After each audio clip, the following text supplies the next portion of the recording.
దేవునికి మహిమ కలుగును గాక. హల్లెలూయా. మరొకసారి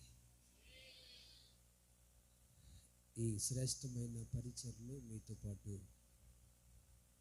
నేను కూడా పాలి భాగస్వామి అవ్వడానికి ప్రభు నాకు ఇచ్చిన మంచి ఈ ధన్యతను బట్టి దేవునికి మహిమ కలుగును గాక.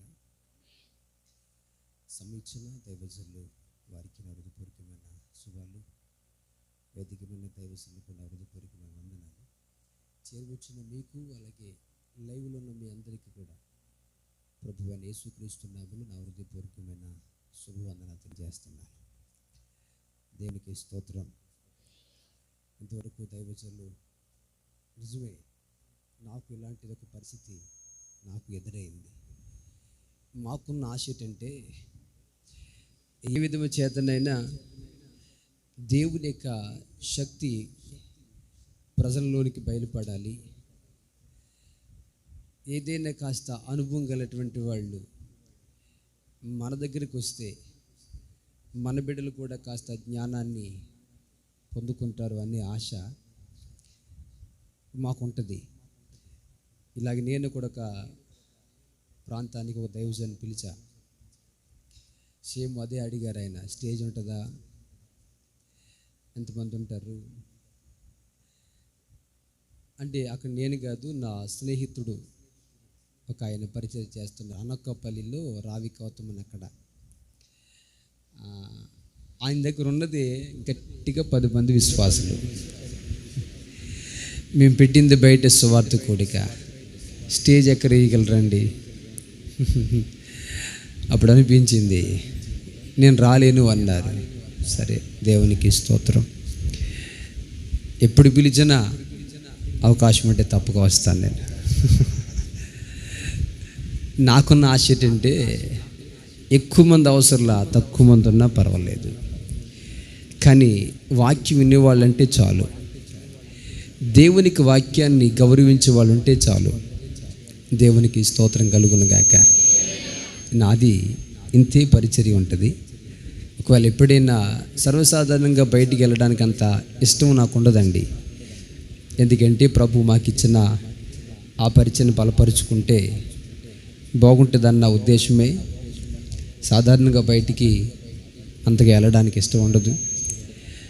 కానీ దైవజనులకు నాకున్న పరిచయాన్ని బట్టి చాలాసార్లు నేను మర్చిపోయిన కొన్ని సందర్భాల్లో ఆయన మాత్రం మర్చిపోకుండా మాకు ఫోన్ చేస్తారు, పలకరిస్తారు. ఇదొక ఆత్మీయ బంధం. దేవునికి స్తోత్రం. హల్లెలూయా. దేవునికి మహిమ కలుగును గాక. చాలా సంతోషం మీ అందరితో కలిసి మళ్ళా నిజంగా ఒక చక్కని పరిచర్య. సాయంకాలం నేను దైవజనులు సాక్షి విన్నప్పుడు నిజంగా ప్రభువును బట్టి ఆనందించాను, దైవజనులను బట్టి ప్రభువును స్తుతించాను. ప్రభునందు పిల్లరా, ప్రతి ప్రయాసకు దేవుడు ఫలితం ఇస్తాడు. దేవుడు నమ్మదగిన వాడు. దేవుడు పంపినటువంటి వారిని వారి జీవితాల్లో ఎంతో భారం ఉంటుంది, ఎంతో బాధ్యత కూడా ఉంటుంది. అలాంటి ఒక బాధ్యత కలిగి దేవుని పరిచర్య జరిగిస్తున్న దైవజనులను బట్టి దేవునికి మహిమ కలుగును గాక. ఒక మంచి మాట చెప్పిన, మాకంటే మీకు ఎక్కువ భారం వాళ్ళకే ఉంటుంది. మేము ఈ పూట వస్తాము, మరలా వెళ్ళిపోతాం. మేము భారం కలిగి ప్రార్థన చేయాలంటే ఈ దిన పరిచర్య కొరకు ప్రార్థన చేస్తాం, కానీ రేయి పగలు మీ కొరకు ప్రార్థించి మీ యొక్క భారాన్ని భరించేటటువంటి వారు మీ ఆత్మీయ తండ్రే. దేవునికి స్తోత్రం కలుగును గాక. హల్లెలూయా. ఖచ్చితంగా ఈ విషయంలో యథార్థంగా చెప్పాలి. మరి కొడుకులు రావడానికి మా పరిచయంలో ఉన్నటువంటి సహోదరులు కూడా ప్రార్థించమన్నాం. ఇప్పుడు ప్రార్థించినంత భారంగా తర్వాత ప్రార్థన చెయ్యలేరు. ఒకవేళ మేము ప్రార్థన చేస్తామని చెప్పినా కానీ అంత భారం మాత్రం ఉండదు. ఎవరి బిడ్డలకి వారికే భారం ఎక్కువ ఉంటుంది. కనుక మాకన్నా మీ తండ్రి గొప్పవాడు. దేవునికి స్తోత్రం. హల్లెలూయా. అవును కదా? ఓకే, మంచిది. మరొకసారి మీతో పాటు ఇలా కూడుకోవడానికి నాకు ఇచ్చిన మంచి సమయాన్ని బట్టి దేవునికి మహిమ కలుగును గాక. హల్లెలూయా. ఒక చిన్న చరణం పాడి వెళ్ళిపోద్దాం. సుడిగాలిలోనైనా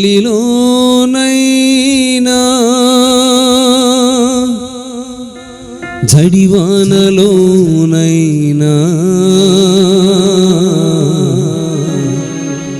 ఆరిపోదులే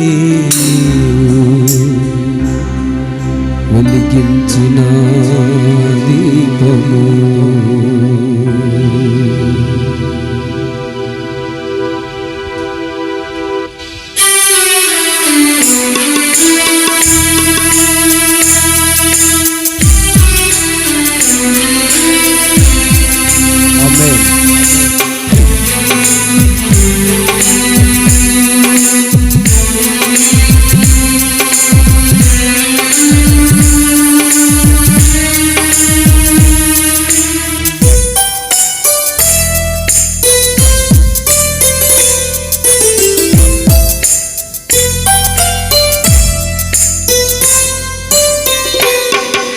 నా దీపము యేసయ్యా నీవు వెలిగించినావు. సుడిగాలిలోనైనా జడివానలోనైనా ఆరిపోదులే నీవు వెలిగించిన దీపము. నీవు వెలిగించిన దీపము, నీవు వెలిగించిన దీపము, నీవు వెలిగించిన దీపము, నీవు వెలిగించిన దీపము.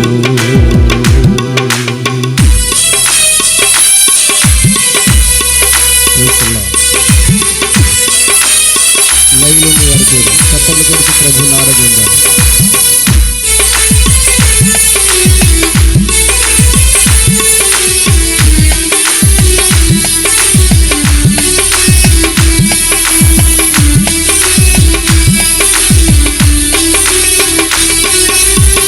హారని దీపమై దీప్యమానమై నా హృదయ కోవెలపై దీపాల తోరణమై.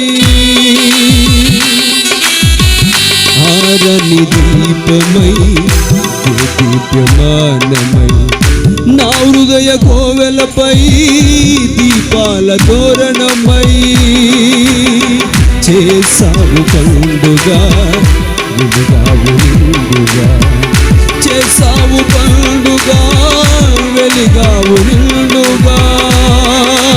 నా దీపము యేసయ్యా నీవు వెలిగించినావు. సుడిగాలిలోనైనా జడివానలోనైనా ఆరిపోదులే నీవు వెలిగించిన దీపము. నీవు వెలిగించిన దీపము, నీవు వెలిగించిన దీపము, నీవు వెలిగించిన దీపము.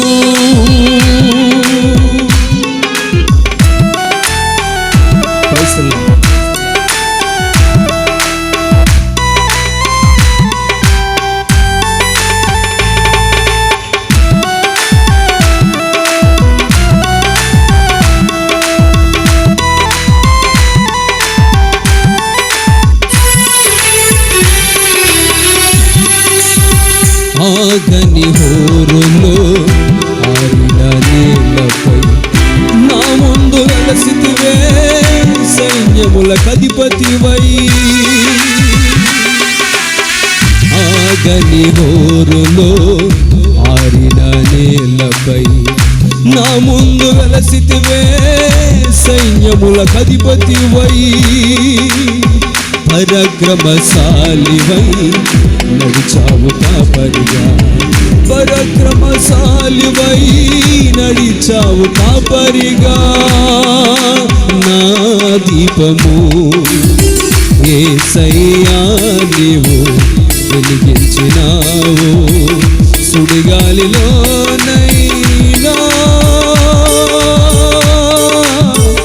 జడివానలోనైనా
వెలిగించిన దీపము, నీవు వెలిగించిన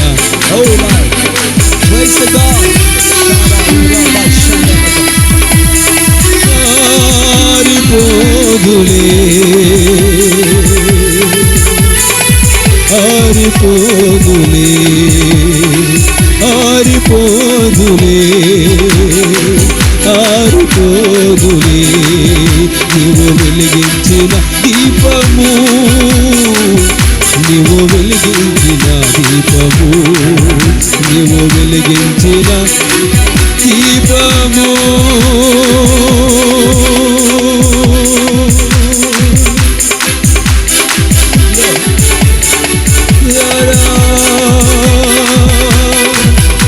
యేసయ్యా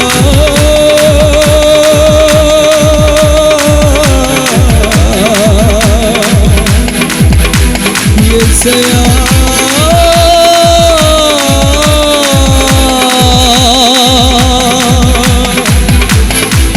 యేసయ్యా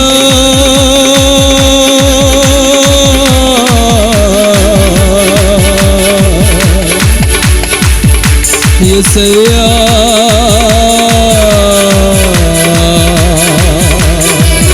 నీవు వెలిగించిన దీపము, నీవు వెలిగించిన దీపము, నీవు వెలిగించిన దీపము, నీవు వెలిగించిన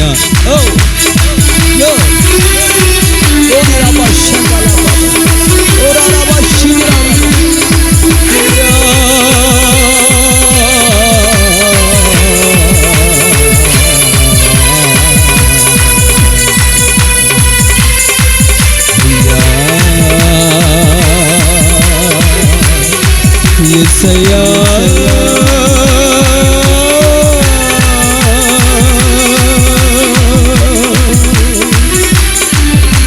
యేసయ్యా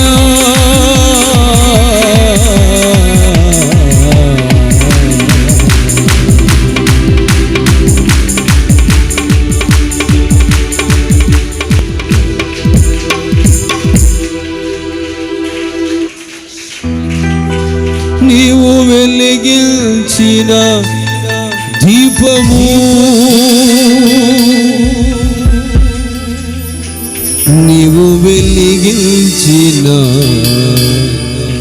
దీపము.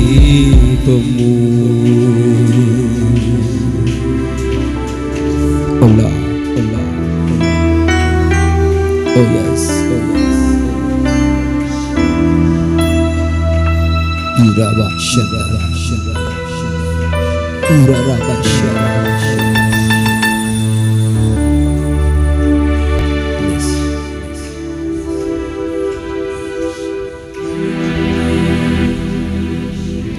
మహాగణుడా,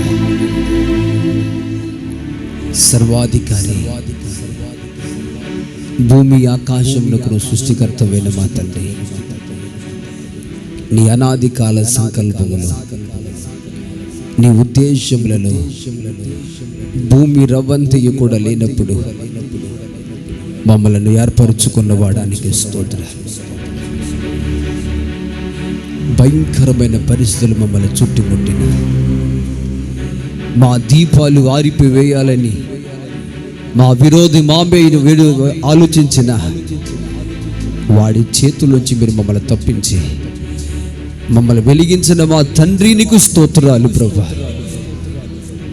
రాత్రి మరొక పర్యాయం అత్యల్పుడు ప్రభువా, నీవే చాలి, నేను తగ్గాలి, నీవే మహిమపరచబడాలి. ఈ రాత్రి అద్భుతము చేస్తున్నందుకు స్తోత్రాలు. నీ బిడ్డల జీవితాల్లో విడుదలిస్తున్నందుకు స్తోత్రాలు. మీరే మహిమ పొందుకోమని ప్రతి ఆటంకాన్ని యేసు నామములో బంధిస్తూ మహిమ ఘనత ప్రభావాలు మీరే పొందుకోమని యేసు పరిశుద్ధ నామములో ప్రతిమాలు వేడుకుంటున్నాను పరమ తండ్రి. ఆమేన్.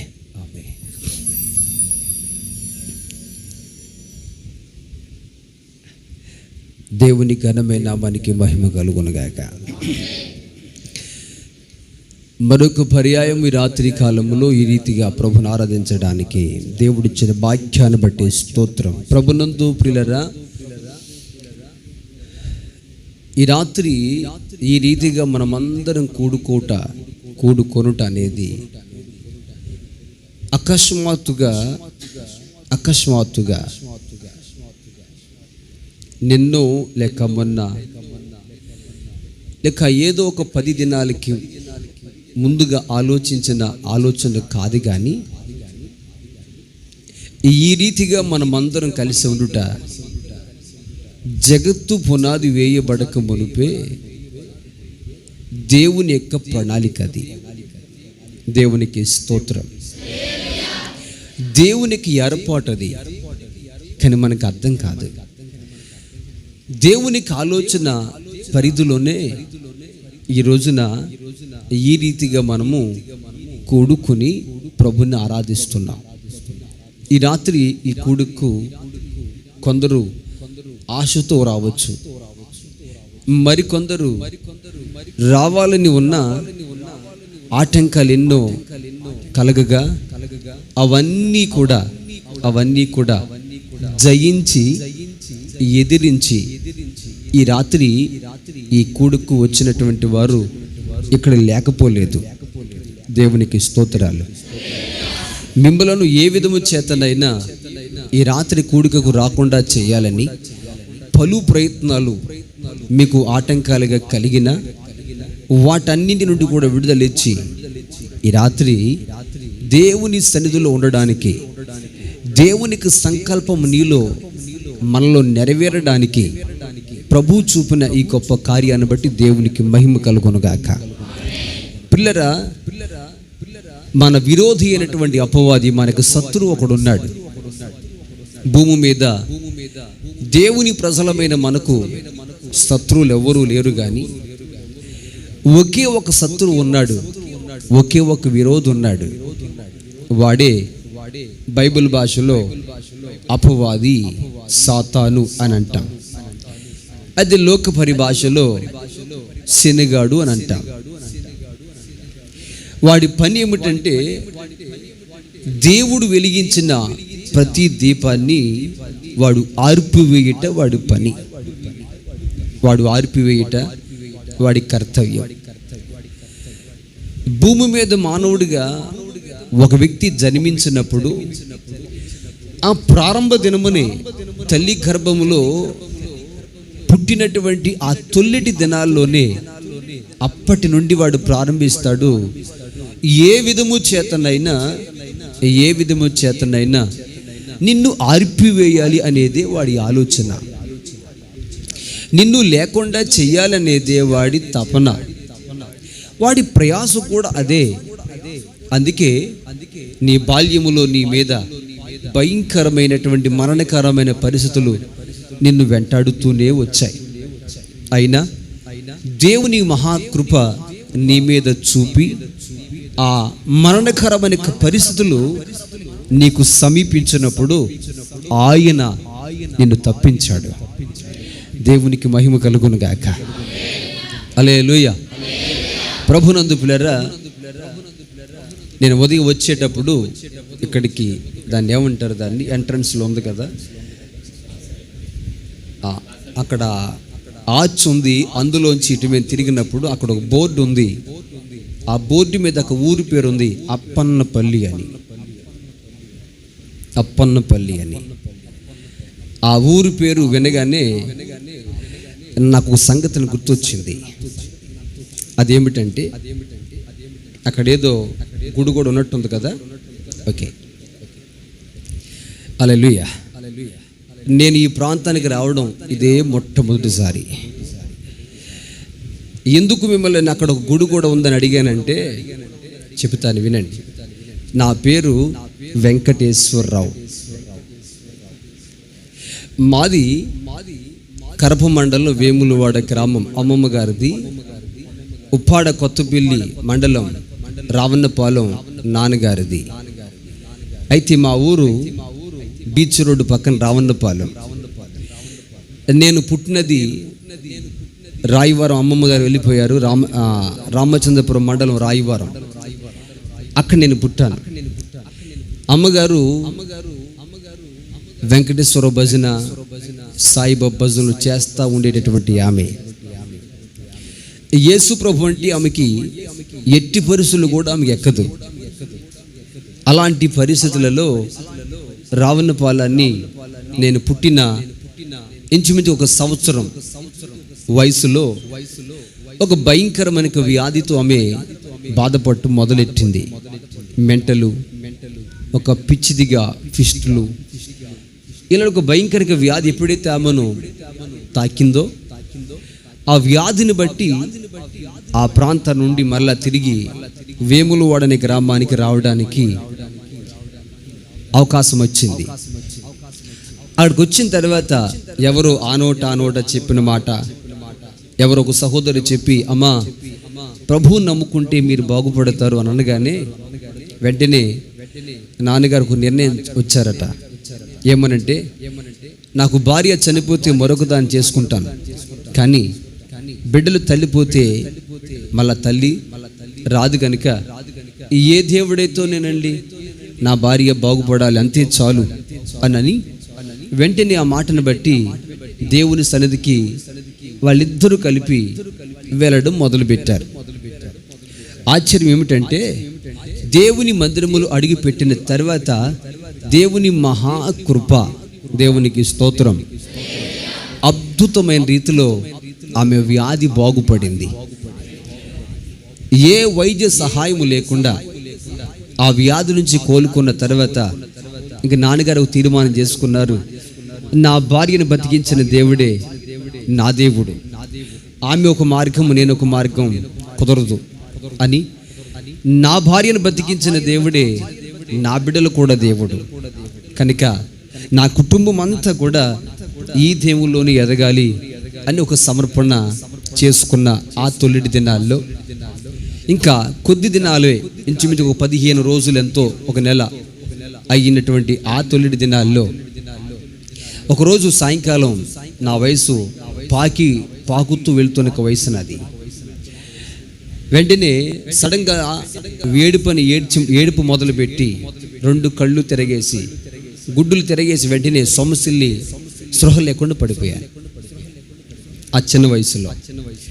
ఇంకా నేను చనిపోయానని చెప్పి అందరూ అనుకున్న సందర్భాల్లో అక్కడ మా బంధువులు ఉన్నారు, వాళ్ళందరూ అన్నారట, హాస్పిటల్కి తీసుకెళ్ళండి అంటే ఇంక నాన్నగారు ఎక్కడికి తీసుకెళ్లకుండా వారి చిన్న గది, ఆ గదిలో నన్ను పెట్టుకుని తలుపు గట్టిగా బంధించి, తలుపు తీస్తే వచ్చి మళ్ళీ వాళ్ళు ఇబ్బంది పెడతారని తలుపులోను గడబెట్టి ప్రభు సన్నిధిలో మోకరించి, ప్రభా నీకు అసాధ్యమైనది ఏది లేదయ్యా, బ్రతికించువాడు నీవే కదా, నా భార్యను బ్రతికించినటువంటి నీవు నా కుమారుడు కూడా బతికిస్తావయ్యా అని కన్నీరు కాచి ప్రార్థన చేస్తే ఆ ప్రార్థనలో కోమాకి వెళ్ళిపోయినటువంటి నేను ఆశ్చర్యకరంగా నిద్రలో పడుకున్నాను. అద్భుతం ఏమిటంటే, ఉదయాన్ని ఎవ్వరూ లేవకముందే నేను లేచి, అది ఒక పెద్ద మండువాలోగులు అంటే, దానికి పెద్ద ఎంట్రన్స్ గుమ్మం ఉంటుంది కదా మండువాలోగులకి, ఆ గుమ్మం మీద దానికి ఎంత గడప ఉంటుంది ఇప్పుడు కొంది, ఆ గడప మీద కూర్చుని ఉదయం ఎవరు లేవకముందే అక్కడ లేచి కూర్చుని ఆడుకుంటున్నారట. దేవునికి స్తోత్రం, హల్లెలూయా. ఆ దినము సరిగ్గా ఆదివారం. అప్పటికే నా తల ఓళ్ళు అంటారు కదా, అవి వేసి నా మొక్కు ఈ అప్పని పిల్లే. హల్లెలూయా. నేను అప్పుడు రావాలి ఇక్కడికి.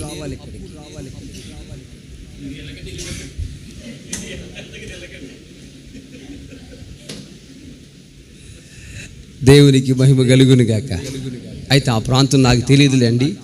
ఇప్పుడు నేను ఆ ప్రదేశానికి వెళ్ళవలసిన పని నాకు లేదు. వెంటనే నాన్నగారు తీర్మానం చేసుకున్నారు, సరే ఓ సాతానా నీ పని చెప్తానురా, కంగారు పడకు అని ఇక్కడికి వెళ్ళడానికి డిబ్బి వేస్తే ఆ డిబ్బి నాన్నమ్మ గారికి ఇచ్చి ఆ రోజు ఆదివారం మందిరంలోనే నా పుట్టుతల తీయించేశారు. దేవునికి స్తోత్రం, హల్లెలూయా. నీ ఉదయం ఇక్కడికి వచ్చినప్పుడు బాల్యములు అక్కడికి రావాలి, కానీ నా దేవుడు ఇక్కడికి తీసుకురావడం అనేది ఈ విధంగా తన సంకల్పం కనుక దేవునికి స్తోత్రం. ఆ రోజు ఆరిపోవాలని ఆలోచించిన అపవాదిని దేవుడు కాదని ఆ రోజు వెలిగించిన ఈ దీపాన్ని నేటి వరకు వెలిగిస్తూనే ఉన్నాడు. దేవునికి మహిమ కలుగును గాక. హల్లెలూయా, హల్లెలూయా. ప్రభునందు పిల్లరా, మన దేవుడు ఎవరో తెలుసా? వెలిగించేటటువంటి వాడు. అందుకే అన్నాను, ఈ రాత్రి ఈ రీతిగా కూడుకుంటా అనేది ఇది నిన్న మొన్న ఊహించిన కార్యం కాదు. ఇది భూమి జగత్తు పునాది వేయబడక మునుపే దేవునికి అనాదికాల సంకల్పములోనే ఈ రాత్రి మనం అందరము కూడా ఇక్కడ కూడి ప్రభువుని ఆరాధించుట దేవుని చిత్తమై ఉన్నది. దేవునికి మహిమ కలుగునుగాక. హల్లెలూయా. ఇంకో విషయం చెప్పినండి, ఈ రాత్రి వండకుండా వెళ్ళిపోదాం అనుకున్నాను నేను యథార్థంగా. కానీ ప్రభు ఈ రాత్రి ఒక అద్భుతం మీ జీవితంలో చేయాలని ఆశపడుతున్నాడు అని నేను నమ్ముతున్నాను. ఎందుకంటే ఉదయం 5 గంటలకి నాకు చాలా సీరియస్ అయింది, ఇక్కడే చాలా ఇబ్బంది అయ్యింది. ఇక్కడ నుంచి వెళ్ళడం కూడా కష్టమేమో అనిపించినంత పరిస్థితి అయ్యింది నాకు. కానీ దైవజనులు చెప్పలా, కంగారు పడతారని. దేవుని మహాకృప. హల్లెలూయా. అందుకే నాకు ఆ పాట ఇష్టం. అది నేను మళ్ళా అదే పాట పాడుకుని ప్రభుని ఆరాధించుకున్నప్పుడు ఆశ్చర్యకరంగా మళ్ళా కాస్త విడుదల కలిగింది. దేవునికి మహిమ కలుగునుగాక. ప్రభునందు పిల్లరా, మన దేవుడు ఈ దీపాలను, నీ దీపాన్ని వెలిగించేటటువంటి వాడు. ఆరిపోవాలని, ఆర్పాలని పలు ప్రయత్నాలు వాడు చేస్తుండగా, అలాంటి దినాలన్నింటిలోనూ కూడా నీ జీవితం మీద ఆయన కనికరం ఉంది కనుకనే నిన్ను సజీవుడిగా ఉంచాడు. దేవునికి స్తోత్రం.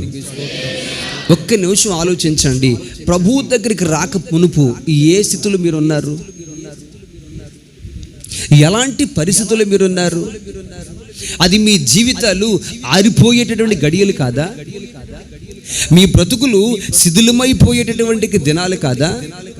ఇంకా మీరు లేకుండా నేను బ్రతకలేను అనుకునేటువంటి అనుభవాలు మీకు రాలేదా? ఆ భయంకరమైన దినాలలోనే కదా నిన్ను ఇలాగా లేకుండా చెయ్యాలని నీ విరోధి అయినటువంటి అపవాది ఆలోచిస్తున్నప్పుడు, నీ మీద దేవుని సంకల్పము, నీ మీద దేవునికి మహాకృప ఉన్నది కనుకనే నిన్ను ఆర్పాలని చూస్తున్నటువంటి నీ విరోధి చేతిలో నుండి నిన్ను బ్రతికించి ఈ రోజున సజీవుడిగా ఉంచాడు. దేవునికి స్తోత్రం కలుగునుగాక. హల్లెలూయా. మన దేవుడు సజీవుడు, మన దేవుడు శక్తి గలవాడు. హల్లెలూయా. లోకములో ఉన్నవాని కంటే మనలో ఉన్నవాడు గొప్పవాడు. ఆయన అపవాది తలను చితక తొక్కినటువంటి వాడు. దేవునికి మహిమ కలుగునుగాక. మరణపు ముళ్ళును విరిచినటువంటి వాడు ఆయన. ఆయనకి అసాధ్యమైనటువంటిది ఏదీనూ లేదు. దేవునికి మహిమ కలుగునుగాక. అంత గొప్ప దేవుణ్ణి మనం కలిగి ఉన్నామండి. ఎంత ధన్యులమో. దేవునికి స్తోత్రం. అందుకే లేఖనం అంటది, ఓ ఇశ్రాయేలు నీ భాగ్యం ఎంత గొప్పది. ఏంటయ్యా భాగ్యము? ఒక 100 ఎకరాల పొలమా? ఏంటయ్యా భాగ్యము? ఒక 10 కేజీలు బంగారమా? ఏంటయ్యా భాగ్యము? ఒక విశాలవంతమైన గృహమా? కాదు కాదు కాదు.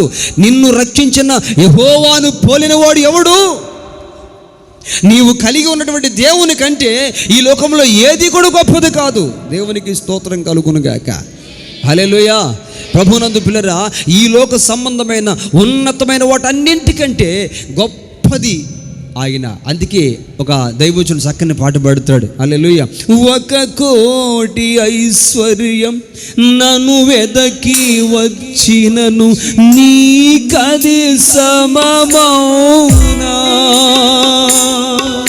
1,000,000 ఐశ్వర్యం నన్ను వెదకి వచ్చినను నీకది సమమౌనా. సంపద సిరి సంపద, సంపద సిరి సంపద యేసయ్యా నిన్ను గూర్చిన తలంపులే నాకు. యేసయ్యా నిన్ను గూర్చిన తలంపులే నాకు. హల్లెలూయా. 1,000,000 ఐశ్వర్యం దేవునితో సమానం అవుతుందా? అందుకే పిల్లరా, ఈ లోక సంబంధముగా ఒక ఉన్నతమైనటువంటిది, విలువైనటువంటిది ఏదైనప్పటికీ సరే అది దేవునితో సరికాదు, అది సమము ఎప్పటికీ కాదు. అందుకే ఓ ఇశ్రాయేలు నీ భాగ్యము ఎంత గొప్పది.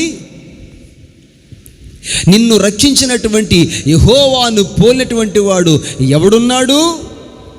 దేవునికి మహిమ కలుగునుగాక. ఎవరు ఆయన అంటే ఆరిపోతున్న నీ దీపాన్ని వెలిగించేటటువంటి వాడు ఆయన. కూలిపోతున్న నీ గుడారాన్ని తిరిగి కట్టగలిగేటటువంటి సమర్థుడు ఆయన. దేవునికి స్తోత్రం కలుగునుగాక. హల్లెలూయా. కట్టేవాడు ఆయన. మమ్మల్ని కట్టాడండి, అందుకే ఏదైనా ఎలా ఉండగలిగాం. దేవునికి స్తోత్రం. ఆ దినాన్ని నా తల్లి చనిపోతే నేను ఏమై ఉండేవాడినో. నేను అమాస్య నన్ను పుట్టానట్టండి. ఇదే నెల 25వ తారీఖు నా బర్త్డే. హల్లెలూయా. అది అమాసట, ఆ రోజున దీపావళి అమాసట. మా మావి గారు అన్నారంట, వీడైతే దొంగ అవుతాడు లేకపోతే దొర అవుతాడు. స్తోత్రం. దేవుని మహాకృప అండి. నేను అప్పుడప్పుడు ఆలోచిస్తాను, ప్రభువా నీవే కానీ మమ్మల్ని రక్షించకపోతే, నీవే కానీ మా కుటుంబాన్ని దర్శించకపోతే నేను ఈ దినాన్ని ఎంత భయంకరుడిగా ఉండునో. నా దీపము, నా జీవితము ఎప్పుడో ఆరిపోయి ఉండేది. హల్లెలూయా. కానీ ఆరిపోకుండా వెలిగించిన దేవుడు, దీప్యమానంగా ప్రకాశింపజేసేటటువంటి దేవుడు. దేవునికి స్తోత్రం. ఈ రాత్రి ప్రభునందు పిల్లరా, నీ జీవితమును కూడా వెలిగించినటువంటి దేవుడు ఆయన. నీ బ్రతుకును ఎప్పటికీ ఆరిపోకుండా నిన్ను కాపాడగల సమర్థుడు ఆయన. అయితే ఈ దినం ఒక విషయం మర్చిపోకండి. అదేమిటంటే, అప్పుడు ఆర్పాలని చూశాడా, కానీ తప్పించబడ్డావా, వెలిగించబడ్డావా, కాపాడబడ్డావా, సజీవుడిగా ఉన్నావా? ఈ గొప్ప రక్షణ పొందుకొని సర్వశక్తి గల దేవునికి బిడ్డగా మార్చబడ్డావు. దేవునికి స్తోత్రం. హల్లెలూయా. చూడండి, మనం అనుకుంటాం కదా, మనం దేవుని నమ్మాం కాబట్టి ఇంకా మన మీదకి అపవాదికి ఏ అధికారం లేదు అని. నిజమే, అధికారం లేదు.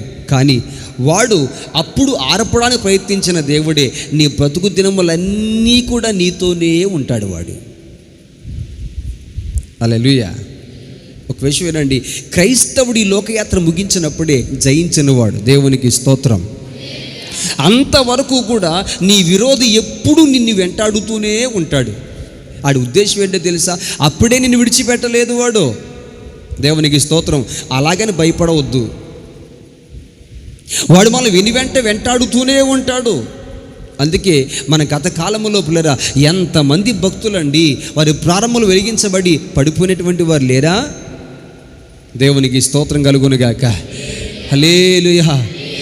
ఇశ్రాయేలు జీవితం మనం ఆలోచించుకుంటే వాళ్ళు పడిపోలేదా? అందుకే లేఖనం చెప్పే మాట, ఒక మాట చదువుకుందాం. చూడండి, పేతురు రాసినటువంటి మొదటి పత్రిక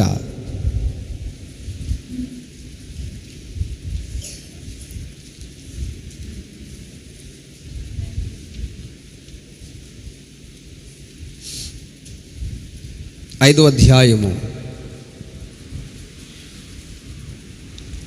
8వ వచనాన్ని చదువుతాం. నిబ్బరమైన బుద్ధి గలవారమై మెలకువగా ఉండుడి. మీ విరోధి అయిన అపవాది గర్జించు సింహము వలె ఎవరిని మృంగుదునా అని వెదకుచూ తిరుగుచున్నాడు. దేవునికి మహిమ కలుగునుగాక. హల్లెలూయా. దేవునికి స్తోత్రం. ప్రభునందు పిల్లరా, మీ విరోధి అయిన అపవాది ఎవరిని మృంగుదునా అని గర్జించు సింహము వలె ఎవరిని మృంగుదునా అని వెదకుచూ తిరుగుచున్నాడట. దేవునికి స్తోత్రం. ఈ పత్రిక ఎవరికి రాయబడింది? ఇది అన్యులకా అంటే కాదు. యేసు రక్తములో కడగబడి, పరిశుద్ధపరచబడి, పరిశుద్ధులుగా పిలువబడి, పరిశుద్ధ సంఘముగా కట్టబడుచున్నటువంటి ఆత్మ సంబంధమైనటువంటి వారి కొరకే రాయబడినటువంటి పత్రిక. దేవునికి స్తోత్రం. అంటే ఒక మాట చెప్పాలంటే మన కొరకు రాయబడినటువంటి పత్రిక. హల్లెలూయా. ఇప్పుడు చూడండి, ఒక ప్రశ్న వేసుకుందాం. ఇప్పుడు రక్షించబడ్డ మన మీద అపవాదికి అధికారం ఉందా? రక్షించబడ్డ మన మీదకి అపవాదికి అధికారం ఉందా? మనల్ని పాడు చేయడానికి కానీ, మన జీవితాన్ని నాశనం చేయడానికి కానీ వాడికి ఏమైనా అధికారం ఉందంటే అధికారం ఎప్పటికీ లేదు వాడికి. ఎప్పుడైతే యేసు రక్తంలో నువ్వు కడగబడ్డావో, ఎప్పుడైతే పాపం అనేది నీలోంచి బయటికి పోయిందో, ఆ దినమే నీ మీద వాడికి అధికారం లేదు. దేవునికి స్తోత్రం. హల్లెలూయా. ఇప్పుడు చూడండి, దైవజనులు ఇది గతంలో ఈ స్థలాన్ని కొన్నారు. ఈ స్థలం కొన్నప్పుడు అమ్మినటువంటి ఆయన పొరపాటున ఒక తాడి చెట్టు పెట్టుకుని, లేకపోతే ఒక కొబ్బరి చెట్టు పెట్టుకుని, ఇక్కడ ఎన్ని కొబ్బరి చెట్లే కదండి, ఓకే, ఒక కొబ్బరి చెట్టు పెట్టుకుని ఈ చెట్టు నాది, స్థలం అంతా నీది అన్నాడు అనుకోండి. హల్లెలూయా. చెట్టు నాది, స్థలం అంతా మీదేనే అని అనుకోండి.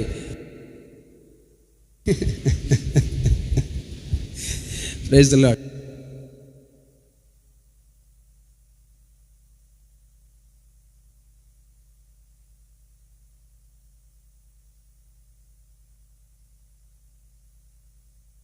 హల్లెలూయా.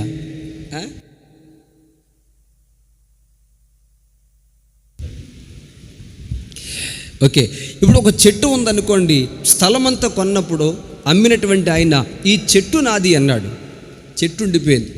ఇప్పుడు అమ్మినటువంటి ఆయన ఆ స్థలం దగ్గరికి మళ్ళా వస్తాడా రాడా? పొరపాటున ఆ చెట్టుని ఏమన్నా చేసి, ఎవయ్యా ఎందుకు వస్తున్నావు, స్థలం అమ్మారు కదా, మిమ్మల్ని ఎవరు రమ్మన్నారంటే వాడు ఏమంటాడు, ఇంకా ఇక్కడ నా చెట్టు ఉంది అంటాడు కదా కదా. దేవునికి స్తోత్రం కలుగునుగాక. హల్లెలూయా. అంటే ఆ కొన్నప్పుడే, అందుకే మనం ఏం చేస్తాం, ఇందులో ఏది మీకు సంబంధం లేదని జాగ్రత్తగా రాసుకుంటాం కదా. అలాగే నువ్వు మారు మనసు పొందినప్పుడు నీలో అపవాదికి సంబంధించినటువంటిది ఏ ఒక్క పాపము కూడా నీలో లేదు గనుక, దేవునికి స్తోత్రం, వాడు నీలోనికి రావడానికి, నీ మీద పరిపాలన చేయడానికి, నీ మీద అధికారము చేయడానికి వాడికి ఏ మాత్రము కూడా అధికారము లేదు. ఎప్పుడైతే నీ పాపాన్ని ఒప్పుకున్నావో, ఎప్పుడైతే నువ్వు పశ్చాత్తాపడ్డావో, ఎప్పుడైతే ఆయన నామములో బాప్తిసం పొందావో, దేవునికి స్తోత్రం, అప్పుడు నీవు సంఘములోనికి చేర్చబడ్డ వ్యక్తివి కనుక నీ మీద వాడికి అధికారం లేదు. జాగ్రత్తగా వినండి, దేవునికి స్తోత్రం. అప్పుడు మన మీద వాడికి ఏమీ లేదు, అధికారం లేదు. అందుకే మనం వాడు ఏమీ కూడా చెయ్యలేడు.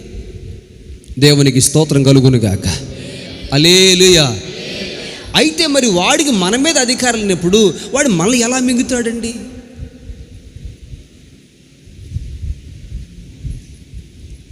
మన మీద వాడికి అధికారం లేనప్పుడు వాడు మనల్ని ఎలా మింగుతాడు? అధికారం లేదు కదా, వాడికి సంబంధించింది ఏది మనలో లేదు కదా, సమస్తం విడిచిపెట్టాం కదా, దేవునికి స్తోత్రం, పరిశుద్ధపరచబడ్డాం కదా, దేవుని బిడ్డలుగా చేయబడ్డాం కదా, క్రీస్తును ధరించుకున్నాం కదా. బాప్తిసం పొందినటువంటి వాడు క్రీస్తును ధరించినటువంటి వాడు, వాడు క్రీస్తును మింగగలడా? వాడు క్రీస్తును మింగగలడా? మింగలేడు. మరి మనం ఎవరిని ధరించుకున్నాం? క్రీస్తును ధరించుకున్నాం. అయితే వాడు మనల్ని మింగగలడా? వాడు మింగలేడు. మరి ఎందుకు ఆ మాట చెప్తున్నాడు ఆయన?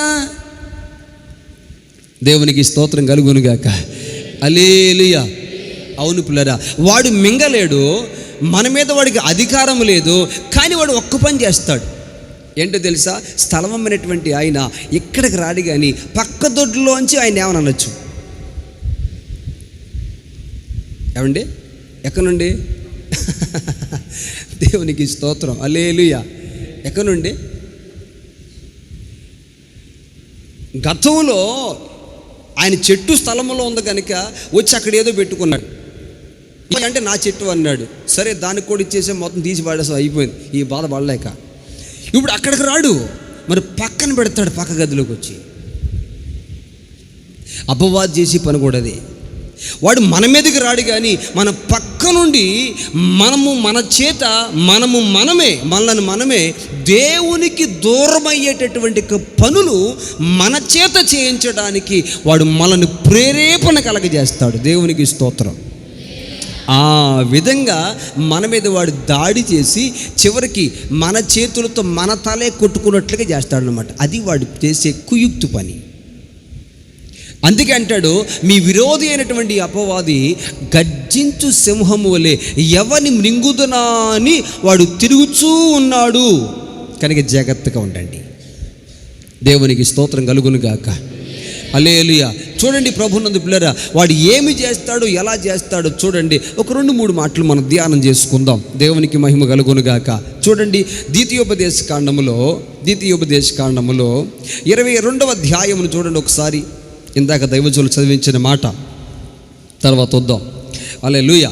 ద్వితీయోపదేశ కాండములో 22వ అధ్యాయము 5వ వచనం చూడండి ఒకసారి. స్త్రీ పురుష వేషము వేసుకొనకూడదు, పురుషుడు స్త్రీ వేషమును ధరింపకూడదు. 23వ అధ్యాయము 14వ వచనం. నీ దేవుడైన యెహోవా అది ఓకే. నిన్ను విడిపించుటకును, నీ దేవుడైన యెహోవా నిన్ను విడిపించుటకును, నిన్ను విడిపించుటకును, నీ శత్రువులను నీకు అప్పగించుటకును, నీ శత్రువులను నీకు అప్పగించుటకును, నీ పాలెములో సంచరించుచుండును, నీ పాలెములో సంచరించుచు ఉండెను. జాగ్రత్తగా వినండి. ఇక్కడ నీ దేవుడైన యెహోవా ఏం చేస్తున్నాడు? ఆయన ఏం చేస్తాడు? నీ దేవుడైన యెహోవా నిన్ను విడిపించుటకును, నీ శత్రువులను నీకు అప్పగించుటకును. ఓకే, అందరూ పైకి చూడండి వంక. నీ దేవుడైన యెహోవా నిన్ను విడిపించుటకును, రెండవదిగా నీ శత్రువులను నీకు అప్పగించుటకును, నీ పాలెములో నీ పాలెములో ఆయన ఏం చేస్తాడు? సంచరిస్తాడు. దేవునికి స్తోత్రం కలుగును గాక. ఎందుకు అలా సంచరిస్తున్నాడు అంటే, నీవు ఆయన వాడవయ్యావు గనుక, నీవు ఆయన దానవయ్యావు గనుక. ఇశ్రాయేలు దేవునికి రాజ్యమాయను, యోధా ఆయనకు పరిశుద్ధ స్థలమాయను.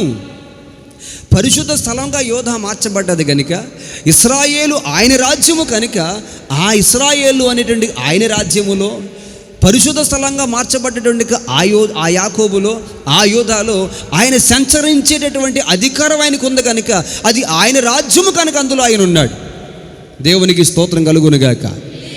ఈ రాత్రి ప్రభువునందు పిల్లరా, మనము ఆయనకు రాజ్యంగా మార్చబడ్డాం కనుక, ప్రకటనలో మనం చదువుతాం కదా, 5వ అధ్యాయం మనం చూస్తాం. అక్కడ ఏమిటంటే, నీ స్వరక్తం ఇచ్చి దేవునికి ఒక రాజ్యముగా నువ్వు సంపాదించవు గనుక, ఆయా జనులలో నుండి, ఆయా భాషలలో నుండి, ఆయా జాతులలో నుండి నీ స్వరక్తం ఇచ్చి దేవునికి మమ్మలను ఒక రాజులుగాను యాజక సమూహముగా చేస్తావు కనుక, నీవు వెలపట లోపట ముద్రించబడినటువంటి ముద్ర గల గ్రంథమును విప్పుటకు నీవు యోగ్యుడవు అని మనం చదువుతాం అక్కడ.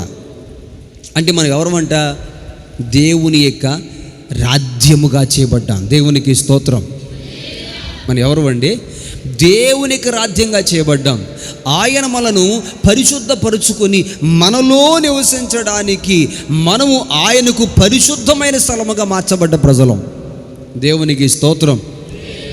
కనుకనే ఆయన మనలో నివసించి సంచరించుచూ ఉన్నాడు. ఎందుకంట?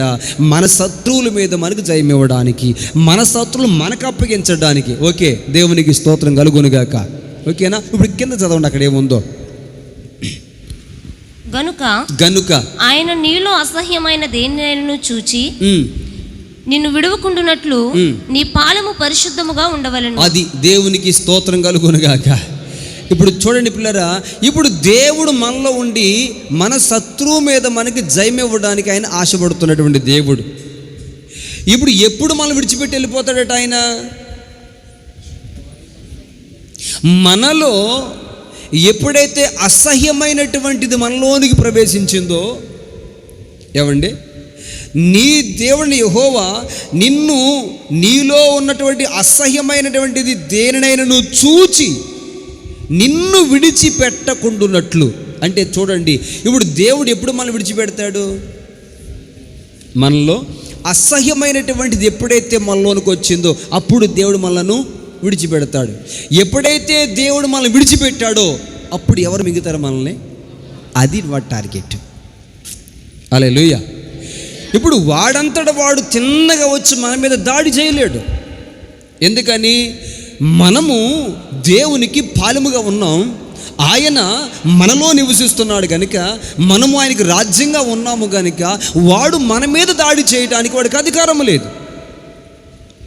అయితే వాడి పని ఏంటో తెలుసా? దేవునికి స్తోత్రం. ఇప్పుడు మనలో ఉన్నటువంటి దేవుణ్ణి మనలోంచి బయటికి వెళ్ళగొట్టాలి. ఇప్పుడు బయటికి వెళ్ళగొట్టాలంటే ఏం చేయాలి అంటే, మనలను అపవిత్రమైనటువంటి హేయమైనటువంటి క్రియలు చేయటానికి మనల్ని వాడు ప్రేరేపింపజేస్తూ ఉంటాడన్నమాట. అది ఎప్పుడైతే మన జీవితాలు హేయమైనటువంటి పనులు చేయడానికి ప్రేరేపించబడతామో అప్పుడు నీలో ఉన్నటువంటి దేవుడు నిన్ను విడిచిపెట్టి వెళ్ళిపోతాడు. హల్లెలూయా. అప్పుడు నీ మీద ఎవరు దాడి చేస్తారు? అది వాడు చేసే పని. అందుకే అంటాడు, మీ విరోధి అయిన అపవాది మిమ్మల్ని మృంగకుండునట్లుగా మీరు ఏం చేయండి, జాగ్రత్తగా చూసుకోండి అట. వాడు ఎలా మింగుతాడయ్యా అంటే వాడి పని ఒక్కటే, దేవునికి ఏదైతే అసహ్యమైనటువంటిదో అది, అమ్మ వినాలి, దేవునికి ఏదైతే అసహ్యమైనటువంటిదో అది మనలోనికి రానిచ్చి మనమే దాన్ని కోరుకునేటట్లుగా చేసి దానిని మనమే ఆశించినట్లుగా చేసి తద్వారా మనలో ఉన్నటువంటి మన దేవుణ్ణి బయటికి వెళ్ళగొట్టేటట్లుగా వాడు చేస్తాడు. హల్లెలూయా. అప్పుడు ఏమవుద్దాయి అంటే మనం అపవాదికి అంకుతాం అన్నమాట. చూసారా, నీ బాల్యములు నిన్ను చంపడానికి చూశాడు వాడు, ఆర్పడానికి. కానీ దేవుని రక్షణ సంకల్పం నీలో ఉంది కనుక దేవునికి స్తోత్రం. చూడండి, దేవునికి రక్షణ సంకల్పం ఒక వ్యక్తి మీదకి ఉన్నప్పుడు అండి, రక్షించబడుట దేవుని చిత్తమైనప్పుడు వాడు మరణానికి వెళ్ళిపోతాడు. ఎక్కడికి? మరణానికి వెళ్ళిపోతాడు. మరణానికి వెళ్ళిపోయి ఇంకా రేపు చనిపోతాను అన్నంత స్థితి వచ్చినా కానీ చనిపోడు. దేవునికి స్తోత్రం. హల్లెలూయా. ఆ సందర్భాల్లో ప్రభువా నీ హృదయాన్ని తెరిచి మారు మనసు కలగజేసి అప్పుడు దేవునికి రక్షణ సంకల్పములోనికి ఆ వ్యక్తి వచ్చేటట్లుగా దేవుడు చేస్తాడు. దేవునికి స్తోత్రం. హల్లెలూయా. కాబట్టి పిల్లలు, ఏ విధము చేతనైనా నిన్ను ఆర్పడానికి వాడు అధికార వాడికి చూస్తాడు, కానీ దేవుడు వాడికి అంకకుండా నిన్ను తప్పించాడు. ఆ విధంగా నిన్ను ఆరిపోకుండా దేవుడు కాపాడి ఈ గొప్ప రక్షణ నీకు ఇచ్చిన తర్వాత, ఆయన నీలో నివసించిన తర్వాత వాడేం చేస్తాడంటే నీ అంతటా నీవే మళ్ళా అసహ్యమైనటువంటి దానిని ఆశించినట్లుగా వాడు నిన్ను ప్రేరేపింపజేసి నీకు ఆశలు కలగజేసి, దేవునికి స్తోత్రం, ఆ విధముగా నీలో నుండి దేవుడు బయటికి వెళ్ళిపోయినట్లుగా వాడు చేస్తాడు. అందుకే మనం ఏమై ఉండాలంట, మెలకు కలిగి ఉండాలి. ఎందుకని? అసహ్యమైనటువంటిది ఏదైనా నాలోనికి చొరబడుతుందేమోనని. దేవునికి స్తోత్రం. హల్లెలూయా. ఈ కూడికలు ఎందుకంటే అలాంటి ఒకవేళ మనకు తెలియకుండానే మనలో చొరబడితే మరొక్కసారి చూసుకోవడానికి, ఒక్కోసారి ఒకవేళ మనలో ప్రవేశించి ఒకవేళ ఉంటే దాన్ని బయటికి వెళ్ళగొట్టడానికి, లేదా యథార్థంగా ఉండగలిగితే భవిష్యత్తులో ఎప్పుడైనా ఒకవేళ వాడు మనం అలాగాని వాడు చేస్తాడేమోనని గ్రహింపు కలిగి మెలకు కలిగి ఉండడానికే దేవుడిచ్చినటువంటి కూడికలు. దేవునికి స్తోత్రం. హల్లెలూయా. చూడండి, వాడు యేసేయుడికి ఒక ప్రణాళిక ఏంటి? అసహ్యమైనటువంటిది మనలోనికి వచ్చినట్లుగా వాడు చేస్తాడు. చేసి అప్పుడు మనలో నుంచి దేవుడే బయటికి పోయినట్లుగా చేస్తాడు. అప్పుడు మనము వాడికి సంపూర్ణంగా దొరకడానికి వాడు వేచి ఉంటాడు. అదే వాడు చేసే పని. దేవునికి స్తోత్రం. హల్లెలూయా. ఇది ఒకటి. చూడండి, రెండోదిగా వాడు చేసే పని ఏంటో తెలుసా? చూడండి మరొక మాట, యోబు గ్రంథము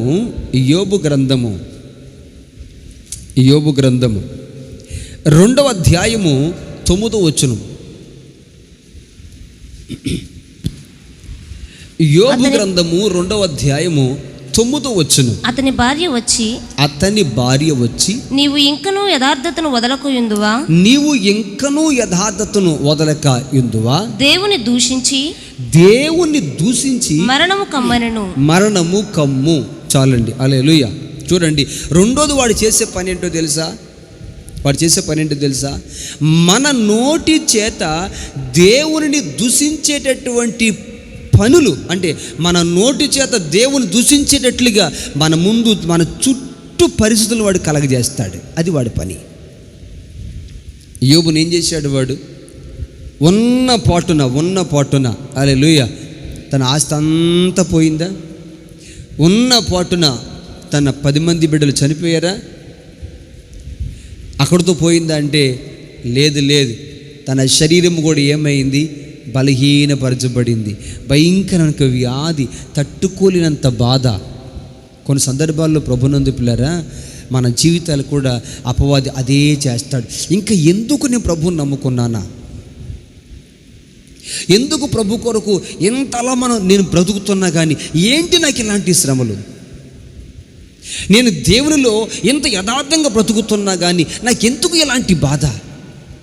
అని అనేటట్లుగా మన చుట్టువాడు పరిస్థితులు కావాలని కలగజేస్తాడు. దేవునికి స్తోత్రం. హల్లెలూయా. ఎప్పుడు ఇలాంటి అనుభవం రాలేదే మీకు? హల్లెలూయా, స్తోత్రం కలుగునుగాక. ప్రభువు నమ్మిన కొత్తలో ఎదురవుతూ ఉంటే ఇలాంటి ఎంతో ఆశతో ప్రభువుని నమ్ముకున్నావు, దేవుని చిత్త ప్రకారంగా జీవించావు. నీలోని ఆశ ఏంటో తెలుసా? నేను చావైన బ్రతుకైనా దేవుని చిత్తమే చెయ్యాలి, ఆయన అనుకున్నదే నా జీవితం నెరవేర్చబడాలి. దేవునికి స్తోత్రం కలుగునుగాక. నేను అసంపూర్ణంగా కాకుండా సంపూర్ణంగా ప్రభువుని వెంబడించాలి అని ఆశ కలిగి ఆ సంపూర్ణతలోనికి నువ్వు అడుగు పెడుతున్న సందర్భాలలో నీ చుట్టూ కొంతమందిని పెడతాడు. చివరికి కొన్ని సందర్భాల్లో భర్తకి భార్యను పెడతాడు. ఎంతో ఆశ ఉంటుంది భర్తకి దేవుళ్ళు సాగాలని, కానీ భార్య ఒక ముళ్ళుగా మారుతుంది. కొంతమందికి భార్య ఎంతో ఆశ ఉంటుంది, ప్రభువా నీ చిత్త ప్రకారంగా జీవించాలయ్యా, నాకు అసంతృప్తిగా ఉందయ్యా, నీ ఎలా కాదయ్యా, నేను బ్రతుకున్నా చావైనా అయ్యా నీ చిత్తమే నాలు నెరవేరాలయ్యా, వాక్యానుసారం నేను కట్టబడాలయ్యా అని ఎంతో ఆశతో ఉంటే అలాంటి సందర్భాల్లో వాళ్ళకి భర్తని పెడతాడు ముళ్ళుగా. వాడు భర్తను రేపుతుంటాడు. అలా ఎదురవుతున్న సమస్యలలో ఏమనిపిస్తుంటుంది? నేను అనవసరంగా ప్రభువుని నమ్ముకున్నానే, ఇంక ఎందుకు వచ్చింది అనవసరం, ఎంతగా యథార్థంగా జీవించినా, ఎంత భక్తి చేసినా నా భర్త మారడం లేదు, ఎంత ప్రార్థన చేస్తున్నా నా భార్య మారడం లేదు. దైవజనులు అంటారు ఏదో పర్లేదమ్మా పర్లేదు అంటున్నారు, కానీ ఏమో ఇది ఎంతవరకు నిజమంటావు? వాక్యం చెప్తుంది నిజమే, కానీ మారతాడంటావా? ఈ సమస్యను తట్టుకోలేకపోతున్నాను, ఈ బాధను తట్టుకోలేకపోతున్నాను, ఈ ఇబ్బందిని ఎదుర్కోలేకపోతున్నాను. ఎంత ఇబ్బంది కలిగిస్తాడో తెలుసా అండి? దేవునికి స్తోత్రం కలుగునుగాక. నాకు తెలుసు, నా చిన్ననాటి దినాలలో నాన్నగారికి ఆదివారం ప్రార్థన అంటే ఎట్టి పరిస్థితులలో ఆగిపోవలసిందే. ఆ రోజులు ఎలా ఉండే అంటే ఇప్పుడంత పనులు కాదు కదా. అప్పుడు ఏదైనా ఒక పని దొరికిందంటే అది కంటిన్యూగా దాన్ని కాపాడుకోవటమే ధన్యత. ఆదివారం వచ్చేది మానేయాలి కదా, మానేసి అందులో మరొకరు వెళ్ళాలి. ఇతనికి ఏముండేది కాదు, పని ఉండేది కాదు. మా చింతాది గారు ఉండేవారు, ఆయన తిట్టేవారు, మీకు బుద్ధి జ్ఞానం లేదు, భక్తి చెయ్యొచ్చు, ఎంత భక్తి చేస్తానో, ఆదివారం అయితే మాత్రం పనులు లేవు కదా, పని అంటే ఏదో దొరికింది కదా, ఆ పని కాపాడుకోవడం మానేసి ఆదివారం వచ్చింది మానేశారు, మళ్ళీ పనులు ఉండవు కదా. మళ్ళీ 15 రోజులు పని ఉండేది కదండి. మరి 15 రోజులు ఆయన ఒక్కరు తేవాలి, నలుగురు తినాలి, ఎంత కష్టం అంటారు? ఇందుకు ఇబ్బంది దేని కొరకు వస్తుంది? చెప్పండి దేని కొరకు వస్తుంది? ఇప్పుడు దేవునితో సాగుతావా, లేదు కుటుంబం కొరకు దేవుని విడిచిపెడతావా? నువ్వు దేవుడు అంటున్నావు, నీకు దేవుడు కావాలా, కుటుంబం కావాలా? దేవుడు కుటుంబాన్ని విడిచిపెట్టమన్నాడా? లేదు కదా. కుటుంబాన్ని చక్కదిద్దనటువంటి వాడు అంటే కుటుంబానికి కావలసినవన్నీ కూడా ఇవ్వలేనటువంటి వాడట, విశ్వాస త్యాగం చేసుకున్నాడట. అంటే వాడు విశ్వాసి కాదన్నమాట వాడు. కాబట్టి ప్రతి పురుషుడు ఏం చేయాలి?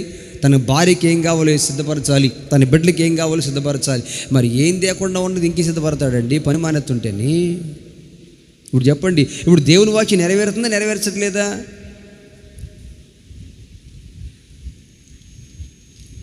ఇప్పుడు భక్తులు దేవా అంటావా, లేకపోతే పని చేస్తావా? ఇది ఒక పోరాటంగా ఉండేది. దేవునికి స్తోత్రం కలుగునుగాక.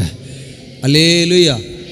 ఇలాంటి కూడుకులు వస్తేనండి నాన్నగారిది ఒకటి ఆలోచన, ప్రారంభ దినం రాత్రి అయితే ఇంకా ప్రార్థన ప్రారంభించకుండా వెళ్ళిపోవాలి, అందరూ కూడా మొత్తం మీ నలుగురు వెళ్ళిపోవాలి. నాకు ఒక అక్క ఉందండి, వెళ్ళిపోవాలి.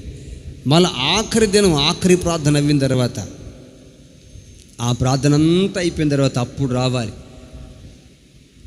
దేవునికి స్తోత్రం. ఏమండి, ఈ 3 దినాలు ఎక్కడ ఉండాలి? కొన్ని సందర్భాలు ఇంటికి వస్తే టీ పెట్టుకోవడానికి పంచదార లేని పరిస్థితి, టీ పొడి లేదు. ఏమండి,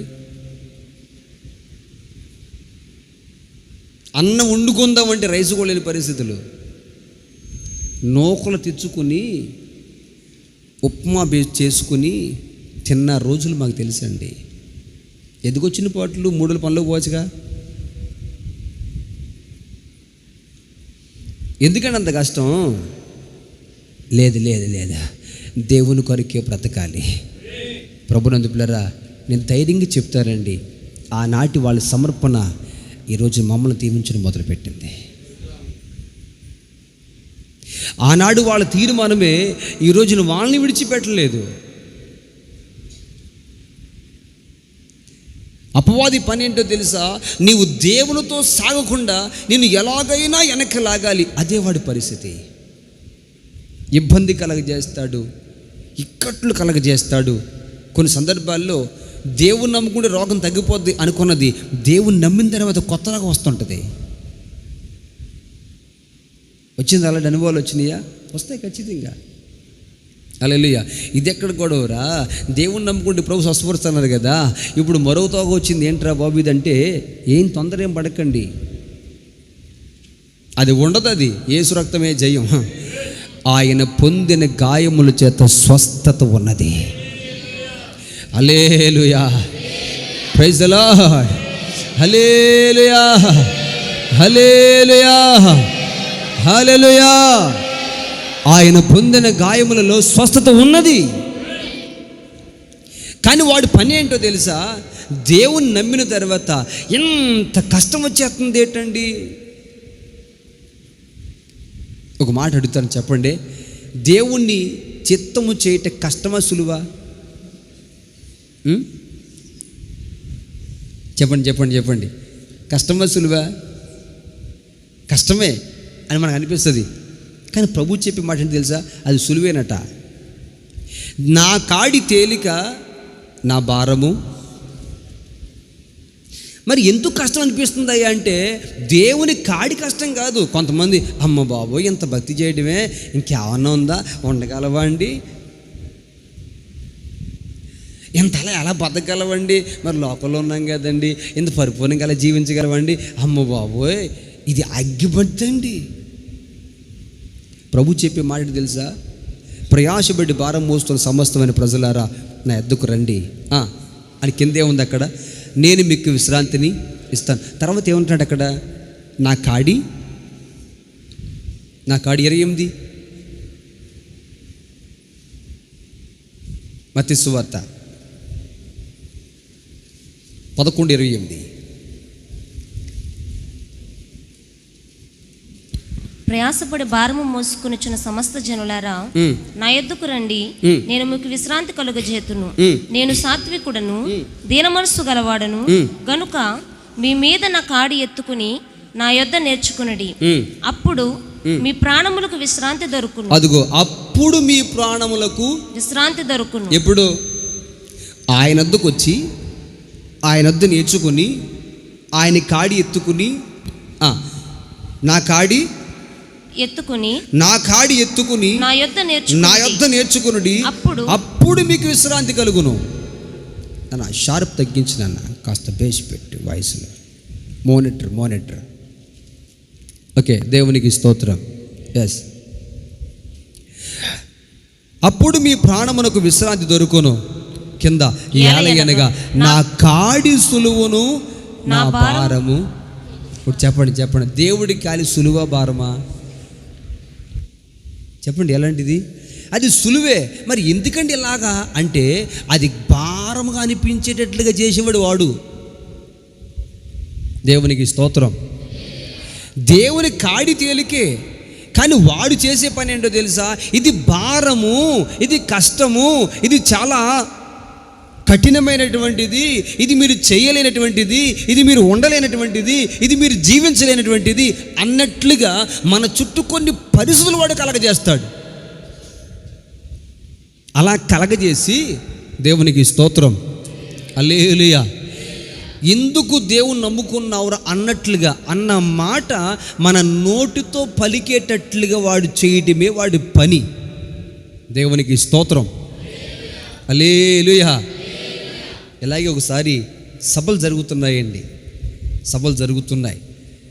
అంటే ఇందాక చెప్పాను కదా, మా దైవజనులు వాళ్ళది స్థానిక సంఘం పరిచర్య మేమున్న దగ్గర నుండి 10 కిలోమీటర్లు.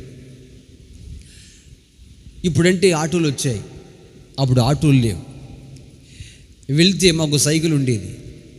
నేను ఎదర సైకిల్ ఓసం మీద, ఆ వెనకాల మా సహోదరు అక్క, నాన్నగారు తొక్కేవారు, అమ్మ కూర్చునేది. అమ్మ సిగ్గుపడేది, మనకి సిగ్గేటి, దేవునికి స్తోత్రాలే లేహా. మరి సిగ్గుపడితే వెళ్ళడం ఉండదు కదా, బస్సు ఎక్కుతామంటే. లేదని నడిచిపోవాలి, నడవలేం కదా. కాబట్టి ఊరు బయటకు వచ్చి నడుచుకుంటూ వచ్చి ఊరు బయట మేము వెయిట్ చేస్తే, ఆ ఊరు దాటి వచ్చిన తర్వాత అక్కడ ఎక్కేదమ్మ.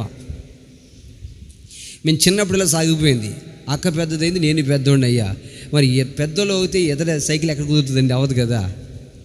అందుకే ఏముందంటే మేము ప్రార్థనకి వెళ్దాం అనుకుని, అది ప్రారంభ రోజు అన్నమాట. ప్రారంభ రోజు, స్తోత్రం హల్లెలూయా. ప్రారంభ రోజు ప్రార్థన అయితే సరే, మొత్తానికి ఏమీ లేవు, టైం అయిపోతుంది.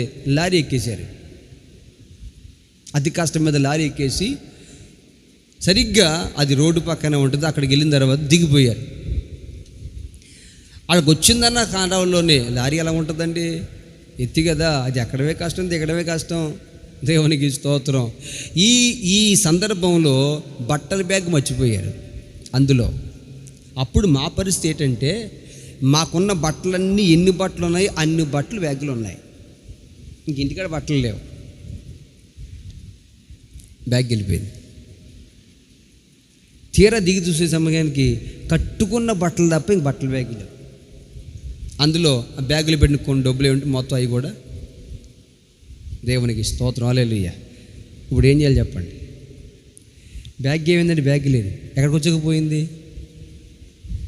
పోతే పోనీలే 10 జతలు తీసుకుందాం అనుకుంటే, అసలు రావడానికి ఛార్జీయే కష్టం అనుకున్న దినాలలో ఇంకా బట్టలు ఎక్కడ వస్తాయండి? దైవజనులు పాటించారండి. మేము నలుగురు నిలబడి మేము పాడుతున్న పాట ఏంటి తెలుసా? యేసయ్యే నా ప్రభువు, నాకేమీ లోటు ఉన్నది, కాపురి అయ్యి కాపాడుగా, నాకేమి దిగులుంది. దిగులు లేదా? దిగులు లేదండి, బట్టలు లేవు కదా. దేవునికి స్తోత్రం హల్లెలూయా. మళ్ళీ కుట్టుకోవడం అంత సామాన్య విషయమా?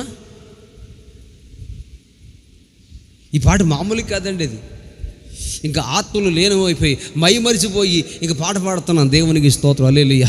యేసయ్యే నా ప్రభువు, నాకేమీ లోటున్నది, కాపరి అయి కాపాడుగా, నాకేమి దిగులున్నది. అది చీకటైనను, అది చల ఏర్లైనను మేము ఆగిపోక సాగిపోదుము అని ఉద్యోగంగా పాట పాడి దేవుని ఆరాధిస్తుంటే, పాట ఆమె అనగానే బ్యాగ్ వచ్చేసింది. దేవునికి స్తోత్రం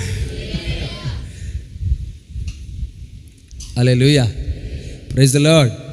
ఆ లారీ అయిన పోతా ఆ సెంటర్లో పోయిన తర్వాత, అయ్యయ్యో బ్యాగ్ మర్చిపోయారని ఆ సెంటర్లో లారీ ఆపి, అక్కడ ఒక ఇల్లు ఉంది. సరిగ్గా వాళ్ళు ఎవరంటే ఈ చర్చికి వచ్చి వాళ్ళు తయారై వస్తున్నారు. వాళ్ళు ఈ ప్రార్థనలకే. అమ్మ మీరు ఎక్కడికి వెళ్తారంటే, మేము ప్రార్థనకి వెళ్తున్నాం. అమ్మ ఒక పని చేస్తారా, అక్కడ ఎవరో దిగారండి, బ్యాగ్ మర్చిపోయారండి, ఈ బ్యాగ్ పట్టి వాళ్ళకి ఇచ్చేయండి అని చెప్తే వాళ్ళు బ్యాగ్ కట్టుకొస్తున్నారు. వాళ్ళు దేవునికి స్తోత్రం హల్లెలూయా. దేవునికి స్తోత్రం. బ్యాగ్ వచ్చింది కాబట్టి వస్తుందని తెలిసింది. మరి రానప్పుడు వెళ్ళి ఎలా ఉంటుంది చెప్పండి? ఏంటి మన టెన్షన్ ఏంటి, మన బాధ ఏంటి? కానీ ఆ సమయంలో పాడే పాట ఏంటి? యేసయ్యే నా ప్రభువు, నాకేమీ లోటున్నది, కాపరి కాపాడుగా, నాకేమీ దిగులున్నది. దిగులేంటయ్యా, బట్టలు లేవు కదా. లోటేంటి, బట్టలు లేవు కదా.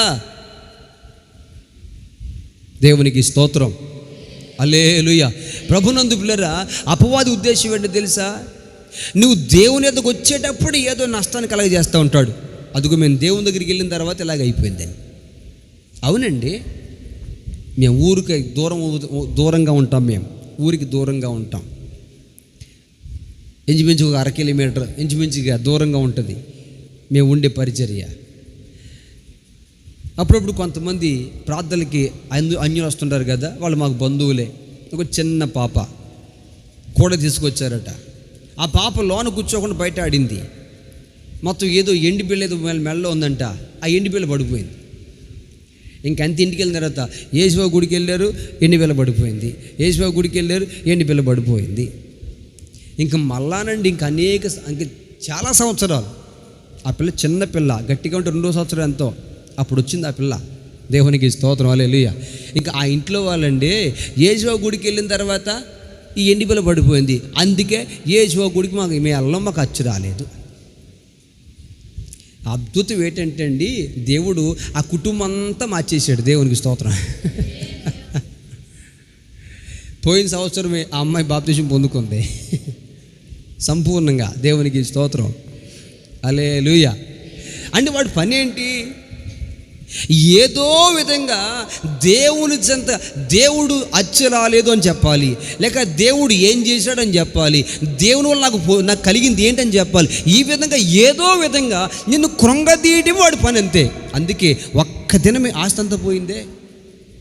ఒక్క దినమే, ఒక్క గంట వ్యవధిలో అన్నీ కోల్పోయా. ఒకడు వచ్చాడు ఒంట్లు పోయి అన్నాడు, ఆడు చెబుతూ ఉండగానే మరొకడు వచ్చాడు ఎద్దులు పోయి అన్నాడు. ఆ చెబుతూ ఉండగా మరొకడు వచ్చాడు గాడిదలు పోయి అన్నాడు. దేవునికి స్తోత్రం. గొర్రెలు పోయి అన్నాడు.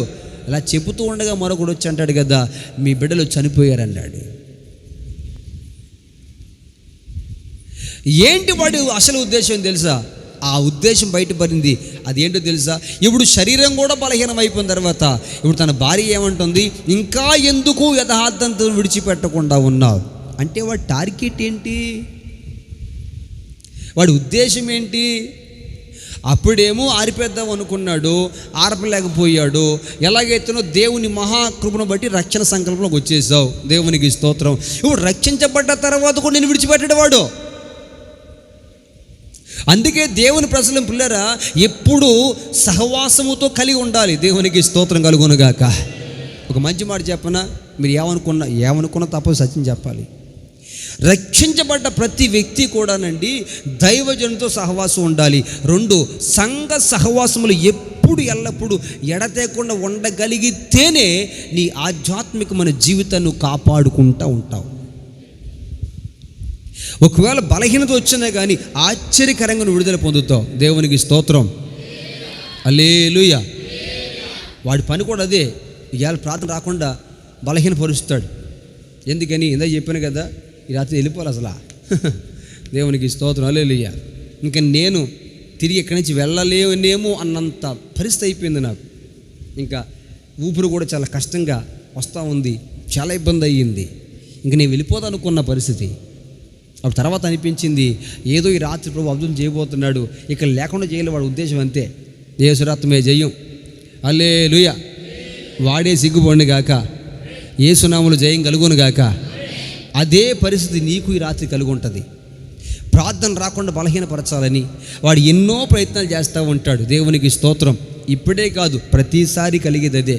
కనుక మాట చెప్తాను వినండి. ఎంత బలహీనత కలిగిందో దేవునికి స్తోత్రం. అలాగంటే ఇప్పుడు జ్వరవత్తు వచ్చారు కనుక హల్లెలూయా. అంటే ఆ జ్వరం కాకపోతే రండి పర్లేదు. అదేంటండి మళ్ళీ అంటారంటే అది కొంచెం మరి అది మన అద్దుల మీద ఉంది కదా అది. దేవునికి స్తోత్రం. హల్లెలూయా. Praise the lord. అవునండి ప్రభునందు పిల్లరా, మా అనుభవం అండి. అనేక సందర్భాల్లో బలహీనంగా ఈ స్టేజ్ నిలబడడం, ఆరాధన చేయగానే అద్భుతంగా విడుదల ఇవ్వడం, ఆ దినపు కూడిక ద్వారా ప్రభు కార్యం జరిగించడం. నేను అంటాను దేవునికి స్తోత్రం, సంఘ సహవాసులు ఉండగలిగితే, పరిశుద్ధుల సహవాసులు ఉండగలిగితే నీ జీవితములు ఎలాంటి పరిస్థితినైనా అవలీలగా జయించగలవు. దేవునికి స్తోత్రం. నీ సంపూర్ణతను తుదమట్టు కొనసాగించుకోగలవు. ఒంటరిగా నువ్వు భక్తి చేయలేవు, ఒంటరిగా ఏమీ చేయలేవు. జ్ఞాపకం వచ్చినప్పుడు భక్తి చేద్దాం అనుకుంటే నువ్వు కొనసాగలేవు. వాడు ప్రతి నిత్యము కూడా వెంట వాడు ఏం చేస్తాడు తెలుసా? వెంటాడుతూనే ఉంటాడు, బలహీనపరచడం చూస్తూ ఉంటాడు. ప్రతి బలహీనత వాడి కలగజేసేదే. దేవునికి స్తోత్రం కలుగునుగాక. హల్లెలూయా. గడిచిన మే నెలలో నాకు చాలా బలహీనత అయ్యిందండి. ఎంత బలహీనత అంటే భయంకరమైన ఆరాటం, ప్రాణం పోయేటంతగా ఉండేది. ఆందోళన, గుండె చాలా వీక్ అయిపోయేది. ఒక గంటకు ఒకలా ఉండేవాడిని. ఎంత తట్టుకున్నా కానీ దొరికేది కాదు. దాన్ని కోలుకోలేకపోయేవాడిని. చాలా భయంకర పరిస్థితి. ఇలాగా మంగళవారం రాత్రి నుండి మరుసటి దినం సోమవారం రాత్రికి అదే పరిస్థితి. దేవుని మహాకృప ఏంటంటే ఇలాంటి పరిస్థితుల్లో ప్రతిరోజు సాయంకాలం 7 గంటల ప్రార్థనలు జరుగుతున్నాయి. ఆ ప్రార్థన వల్ల ఏమయ్యేదంటే ఆ 2 గంటలు కాస్త బాగుండేది, కొంచెం ప్రశాంతంగా ఉండేది. మళ్ళా తర్వాత ఇబ్బంది అయ్యేది. దేవునికి స్తోత్రం. హల్లెలూయా. ఒకరోజు సోమవారం రాత్రి సాయంకాలం ప్రార్థన తయారవుతున్నాను. ఇంకా నా పరిస్థితి ఇంకా తీవ్రత ఎక్కువైపోయింది. ఆందోళన, ఈ రాత్రి నా ప్రాణం పోద్దేమో, అన్న పరిస్థితి చేస్తూ ఉంది. ఇంకా ఎక్కువైపోద్దేమో నా పరిస్థితి అనుకున్న సందర్భాల్లో ఒకే ఒక ఆలోచన ప్రభు ఇచ్చాడు. ప్రభు ఎంతమంది ఉన్నా నీవు లేకపోతే నేను ఉండలేనయ్యా, నువ్వు నాకున్నావు చాలంతే. నేనైతే బలహీన ప్రభా, నీ ఒక్కడో శక్తి కలవాడు ప్రభా, నీ ఒక్కడు ఉంటే నాకు చాలయ్యా. నేనైతే బలహీనం, నేను ఏమీ చేయలేను, ఈ భయంకర పరిస్థితుల్లో నీ తోడు నాకు ఉంటే చాలయ్యా అని అనుకుని వెంటనే దిగ్గులు లేచి నువ్వు మొఖం కడుక్కొని వచ్చి కూర్చుని ఈ యోసన్న గారు కొత్త పాట, ఏ పాట అది, ఘనమైనవి నీ కార్యములు హల్లెలూయా అన్న పాట పాడుకొని ప్రభువుని ఆరాధిస్తూ ఉండగానండి, అద్భుతం ఏంటో తెలుసా, ఆశ్చర్యకరంగా వారం దినాల నుంచి బాధపడుతున్న పరిస్థితి అంతా కూడా ఆ దినములో అద్భుతంగా ప్రభు విడుదల ఇచ్చాడు. దేవునికి మహిమ కలుగునుగాక. హల్లెలూయా. ఏ తెగులు సమీపించనీయక, ఏ కీడైన దరి చేరనీయక, ఆపదలన్నీ తొలగే వరకు, ఆత్మలో నెమ్మది కలిగే వరకు, ఏ తెగులు సమీపించనీయక, ఏ కీడైన దరి చేరనీయక, ఆపదలన్నీ తొలగే వరకు, ఆత్మలో నెమ్మది కలిగే వరకు, భారము మోసి బాసటగా నిలచి ఆదరించితివి, స్తుతి మహిమలు నీకే చెల్లించెదను, జీవితాంతము నాకు ఎత్తైన కోటవు,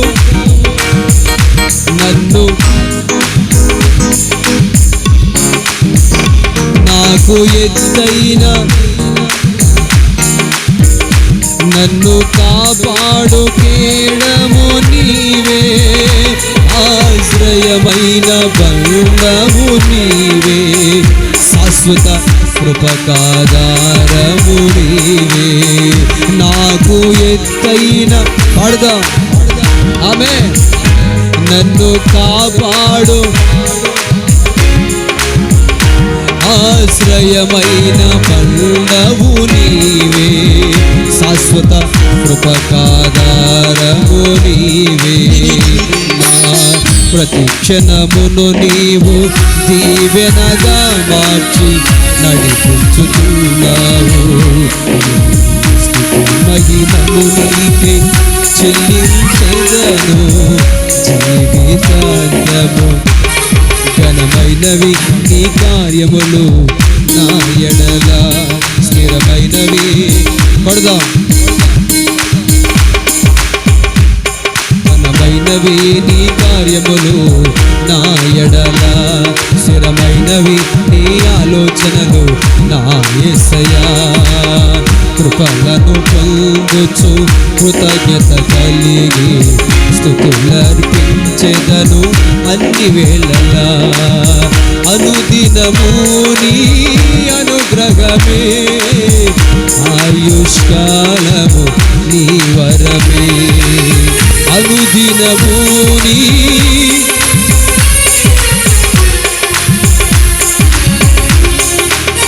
హల్లెలూయా. దేవునికి స్తోత్రం కలుగునుగాక. హల్లెలూయా హల్లెలూయా. ఏ తెగులు సమీపించకుండా నన్ను కాపాడేవాడు నీవేనయ్యా, నా ఎత్తైన కొండవు నీవే, నా కోటవు నీవే. ఆ పాట పాడితేనండి ఆ దినము పరిపూర్ణ విడుదలిచ్చాడు దేవుడు. నేను అంటాను, అపవాది నిన్ను శోధించడానికి నీ నోట దేవుడు నాకు ఏమి చేశాడు అనే పదము నీ నోట పలకాలి. అలాంటి పదముని నోట పలికించేటంత వరకు కూడా నీ చుట్టూ బలహీనతలైనా కలగజేయవచ్చు, లేకపోతే ఇబ్బందులని కలగజేయవచ్చు, కొంతమంది నీ పక్కన పెట్టి నీకు తలపోటుగానే మార్చవచ్చు. అయితే ఇవన్నీ జయించడానికి ఒకే ఒక్క మార్గం, అదేంటో తెలుసా? దేవునిని ఆరాధించడానికి సంఘముతో సహవాసం కలిగి ఉండడం ఒకటే. ఆమేన్, హల్లెలూయా. దేవునికి మహిమ కలుగునుగాక. హల్లెలూయా. ప్రతి సమస్యలో, ప్రతి ప్రతి శ్రమలలో, ప్రతి శోధనలలో, ఏ పరిస్థితికి ఎదురవుతున్నా నువ్వు దేవునితో సహవాసం కలిగి, ఆత్మీయులతో నీకు దేవుడిచ్చినట్టుగా నీ సంఘ సహవాసంతో నువ్వు అంటుకట్టగలిగి ఉంటే నువ్వు జయించగలవు. దేవునికి స్తోత్రం కలుగునుగాక. హల్లెలూయా. కాబట్టి ప్రభునందు పిల్లరా, ఈ రీతిగా వాడు చేసే పని ఏంటో తెలుసా? మన నోటి ద్వారా దేవుడు ఏమి చేశాడు అని అనాలి. దేవుని నమ్మిన తర్వాత నాకు ఏం ప్రయోజనం ఉందండి అని అనాలి. అలా అనేటట్లుగా చేయడానికే కొన్ని పరిస్థితులు నీ ముందు కలగజేస్తాడు. అయితే ఒకటి పిల్లరా, ఎలాంటివి ఏవి కలుగుతున్నా కానీ నీ నోటిని కాపాడుకోవాలి. దేవునికి స్తోత్రం. ఏనాడు కూడా కనీసం కలలో కూడా దేవా నేను నమ్మాను కాబట్టి కానీ నాకు ఏంటయ్యా నాకు ఈ పరిస్థితి అని అన్నావా? దేవుణ్ణి దుఃఖపరుస్తావు, అపవాది సంతోషిస్తాడు. వాడు ఎప్పుడైతే నువ్వు ఆ మాట అన్నావో వెంటనే నీ మీద వాడు దాడి చేసి నీ జీవితాన్ని ఇంకా నాశనం చేయడం వాడు ఆలోచిస్తాడు. కాబట్టి ప్రభువునందు పిల్లరా, ఈ రాత్రి వినండి, దేవుడు అపవాది చేసే మరో పని ఏంటో తెలుసా?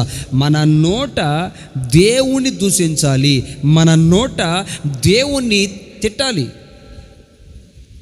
అలాంటి పరిస్థితి కలగడానికి వాడు మనల్ని ఏమైనా మనం చుట్టూ చేస్తాడు. కాబట్టి ఈ విషయంలో మెలకువగా ఉండు. దేవునికి స్తోత్రం.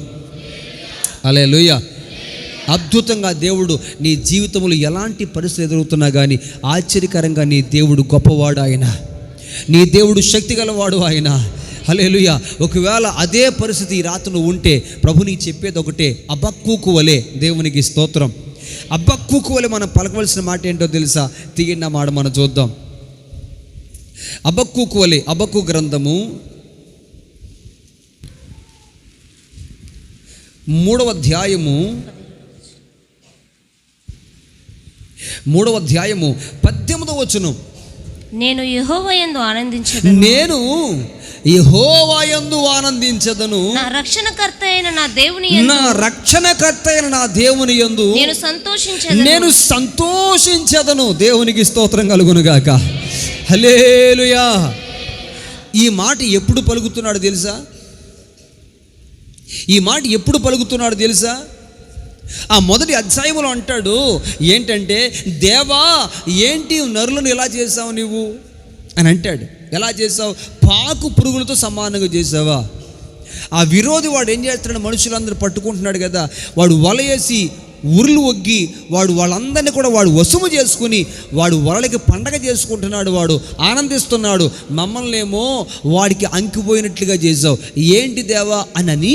ఇప్పుడు అసలు దేవుడి సమాధానం ఏం చెబుతాడా అని ప్రార్థన చేస్తున్నాడు దేవుని సన్నిధిలో. హల్లెలూయా. అప్పుడు దేవుడు ఇచ్చిన సమాధానం ఏంటో తెలుసా? నీతిమంతుడు విశ్వాస మూలంగా జీవించును. హల్లెలూయా. దేవుడి సమాధానం ఏంటో తెలుసా? నీతిమంతుడు విశ్వాస మూలముగా జీవించును. ఎవరి మీద విశ్వాసము? ఏ దేవుడైతే రక్షించాడో, ఏ దేవుడైతే ప్రాణం పెట్టాడో, ఏ దేవుడైతే విడిపించాడో ఆ దేవుని మీద నీతిమంతుడైనటువంటి వాడు విశ్వాసం ఉంచుతాడు కనుక నీతిమంతుడు విశ్వాస మూలముగా జీవించును. హల్లెలూయా. వెంటనే ఆ మాట విన్న తర్వాత ఇప్పుడు హబక్కూకు జీవితం ఏంటో తెలుసా? 17వ వచనం చూడండి, 3:17. అంజూరపు చెట్లు పూయకుండినను, అదిగో అంజూరపు చెట్లు పూయకున్నను, ద్రాక్ష చెట్లు ఫలింపకపోయినను, ద్రాక్ష చెట్లు ఫలింపకపోయినను, ఒలీవ చెట్లు కాపు లేకయుండినను, ఒలీవ చెట్లు కాపు లేకుండాను, చేనులోని పైరు పంటకు రాకపోయినను, గొర్రెలు దొడ్డిలో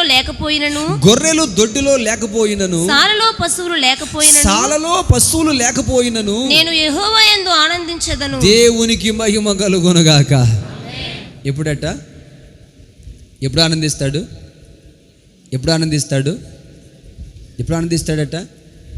దేవునికి స్తోత్రం.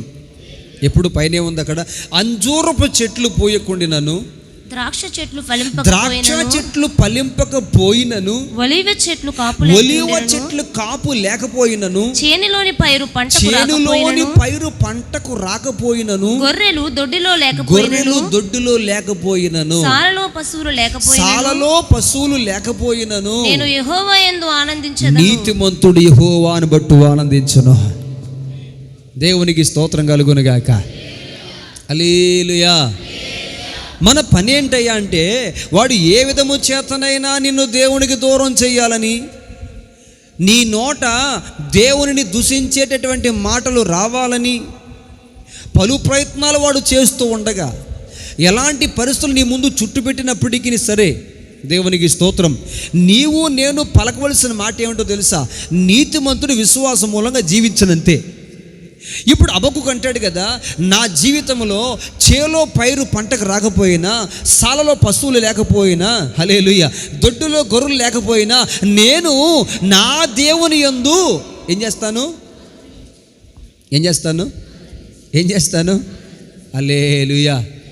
ఈ అనుభవం మనం రావాలి. దేవునికి మహిమ కలుగును గాక. Praise the lord. ఏమీ లేకపోతే నేను ఏం చేస్తానయ్యా? ఆనందిస్తాను. ఏంటి ఆనందం? ఏంటి ఆనందం అంటే, నా దేవుడు ఇవన్నీ నాకు మళ్ళీ సమృద్ధిగా ఇవ్వగలవాడంతే. హల్లెలూయా. ఏం చేయగలవాడు? నా దేవుడు సమృద్ధిగా ఇవ్వగలవాడు. హల్లెలూయా, హల్లెలూయా. ఏమండి, అనేక సంవత్సరాలు ప్రార్థన చేస్తున్నానండి, మా అబ్బాయి తెరవలేదండి, మా పిల్లలు అయ్యో మాట వినట్లేదండి. దేవునికి స్తోత్రం. మా ఓడు తెంగరోడండి. నేను అంటాను, నీ దేవుని సన్నిధిలో నీ పిల్లలు ఎలాంటి వారైనా, నీ దేవుడు నీ బిడ్డల జీవితాలు మార్చగల సమర్థుడు. Praise the lord. Hallelujah, hallelujah. వాడు చేసే పని ఏంటి తెలుసా? తెగ భక్తి చేస్తున్నావు, ఇదేనేంటి నీ భక్తి? చూడు, మీ ఓడు మన ఫెయిల్ అయిపోయాడు. ఏమైపోయాడట? కొన్ని సందర్భాలలో ఫెయిల్ అయిపోవడం కూడా దేవునికి మేలే, మనకి మేలే. దేవునికి స్తోత్రం. హల్లెలూయా కదండి. ఫెయిల్ అయిపోవడం కూడా మనకి మేలే. మా అక్క పాప ఉందండి, ఇంటర్మీడియట్ ఫస్ట్ ఇయర్ ఫెయిల్ అయిపోయింది. మ్యాథ్స్ మొత్తం ఫుల్ 0. హల్లెలూయా. అంతేనండి. ఎక్కడైతే ఫెయిల్ అయిపోయిందో అద్భుతం ఏంటంటే, ఇంక అదే పట్టింది. ఏమండి, intermediate second year, degree first year, second year, third year, maths number 1.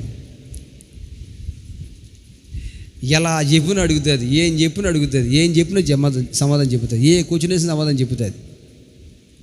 ఏంటయ్యా అంటే, ఈ ముందు చదివేసింది కదా, కాలేజీకి వెళ్తుంటే సార్లు చెప్తుంటే ఇవి చెప్పేసింది అంటే ఉందే.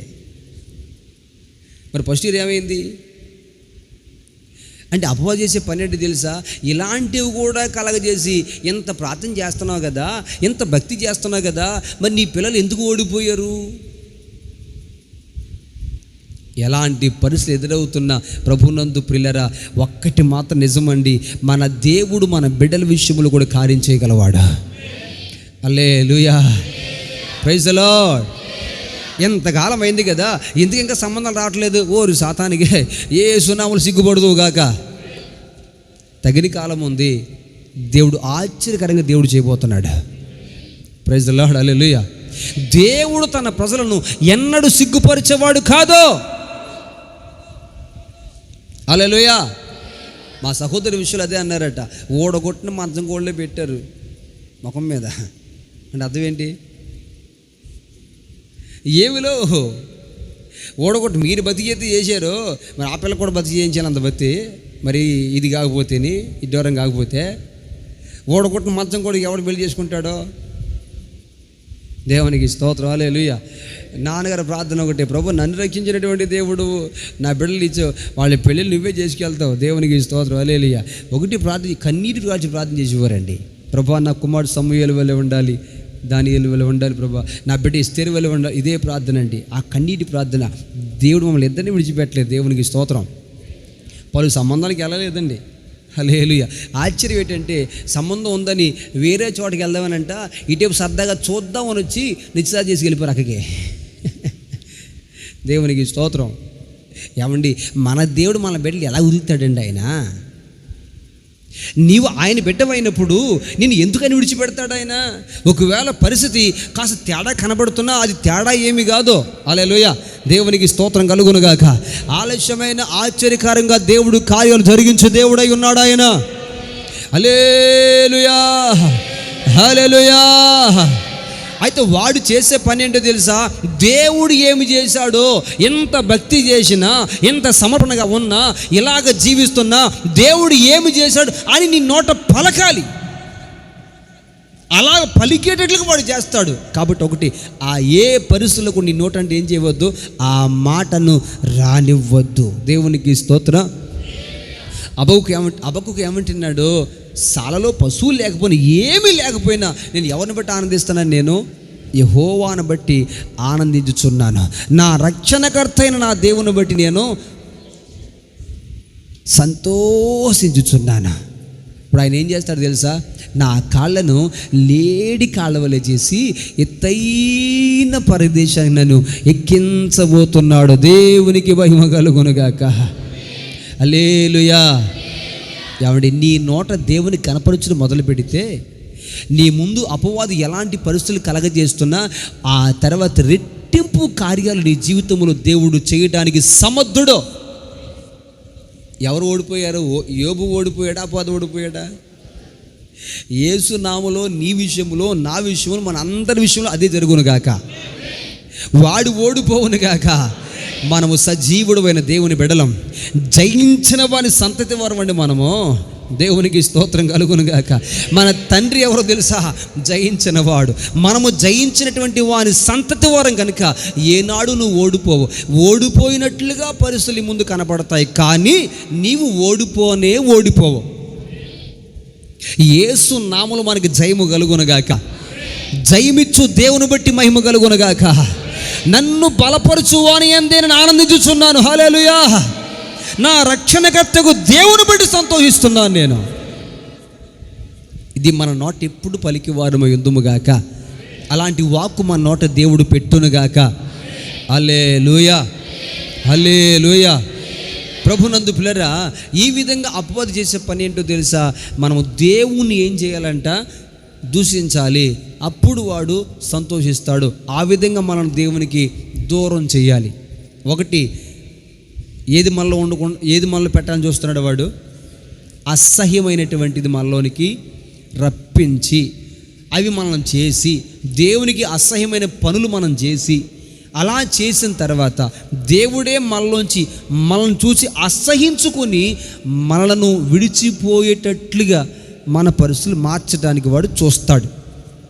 వెలపటి నుండి, రెండవదిగా వెలపటి నుండి మన జీవితాలను దేవుడు ఏమి చేశాడు అని అనేటట్లుగా మన చుట్టూ కొన్ని పరిస్థితులు వాడు కలగజేసి, అవసరమైతే మనకే బలహీనత కలగజేసి, హల్లెలూయా, వాడు ఏమైనా చేస్తాడు.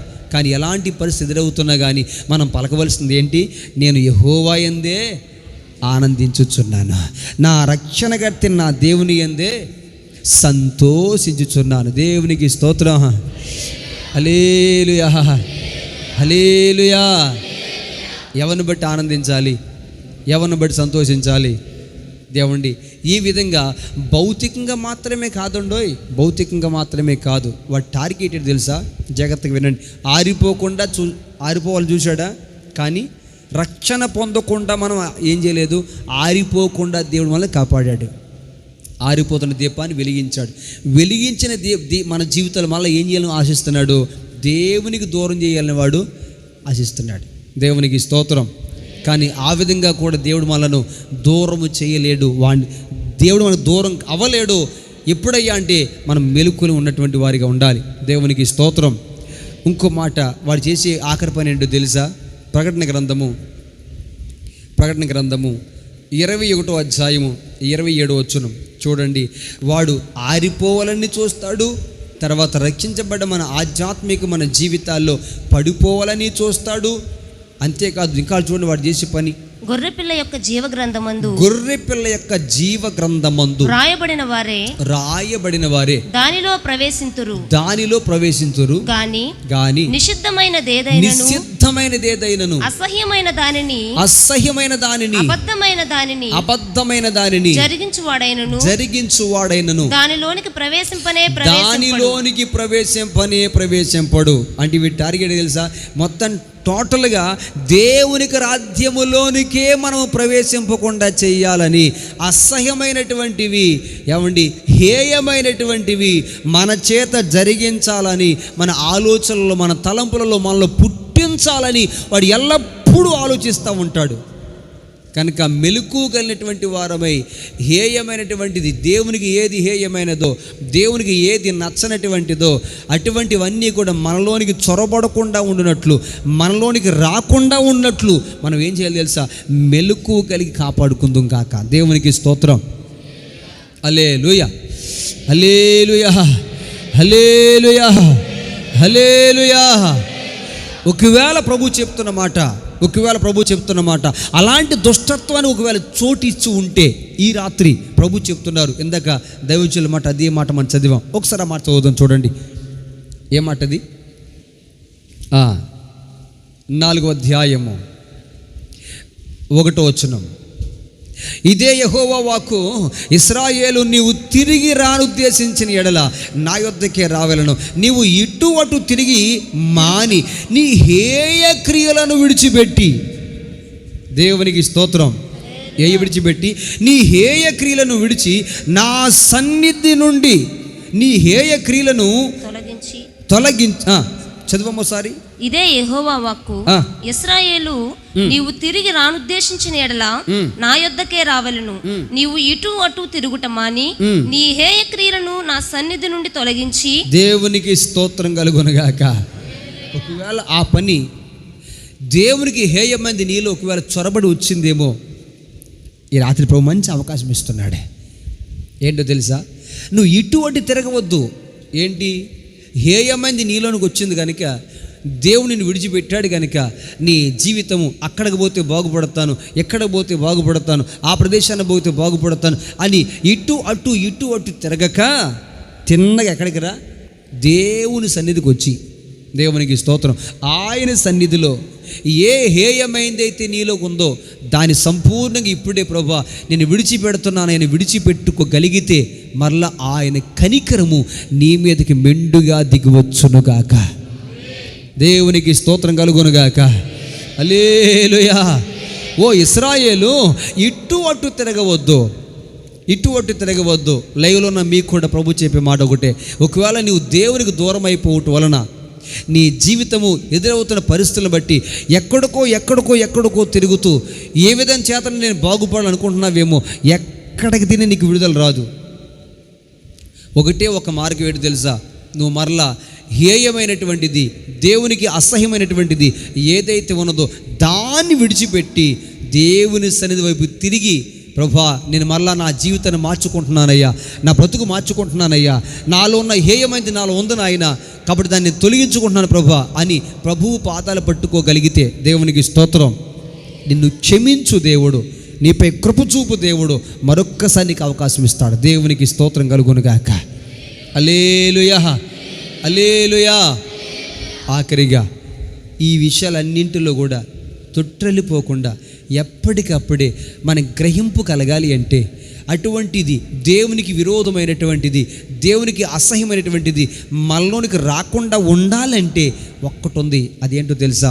ఎఫెసీ పత్రిక 4వ అధ్యాయము 30వ వచనం. ఆ మాట చెప్పి నేను ముగిస్తాను. ఎఫెసీ పత్రిక 4వ అధ్యాయము 30వ వచనం. అదేంటో తెలుసా? దేవుని పరిశుద్ధాత్మను దుఃఖపరచుకుడి, విమోచన దినము వరకు ఆయన యందు మీరు ముద్రింపబడి ఉన్నారు. అదుగో ఆయన మిమ్మల్ని ఏం చేస్తున్నాడు? ఆయన ముద్రిస్తాడు. అంటే దేవునికి విరోధమైనటువంటిది ఏది మనలోనికి రాకుండా ఉండడానికిని, మన నోట దేవుని దూషించకుండా ఉండడానికిని, ఎలాంటి పరిస్థితులు మనకు ఎదురవుతున్నప్పటికీ దేవుని మీద ఆధారపడినట్లుగా చేయడానికిని, ఈ అనుభవాలన్నీ నడిపించడానికి అవసరమైంది ఏంటో తెలుసా? దేవుని పరిశుద్ధాత్మ చేత మనము ముద్రించబడాలి. హల్లెలూయా. ముద్రించబడ్డం అంటే భద్రపరచబడాలి. హల్లెలూయా.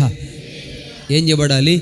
ఆయన ఆత్మచేత భద్రపరచబడ్డప్పుడు అప్పుడే వాడు ఎలాంటి యాసాలు ఎత్తున్నాడో అవి మనకు అర్థమవుతాయి. అప్పుడే మన విషయంలో వాడు ఎలా ప్రవర్తిస్తున్నాడో అది మనం గ్రహించగలుగుతాం. కనుక ఈ రాత్రి ప్రభునందు పిల్లరా, పడిపోకుండా నిలబడడానికి అపవాది చేత మనము వాడి చేతికి అంగకుండా ఉండాలంటే ఒకటే, దేవుని ఆత్మ చేత మనము నింపబడాలి. ఆ ఆత్మే మనకు మెలకువను అనుగ్రహిస్తుంది. దేవునికి స్తోత్రం.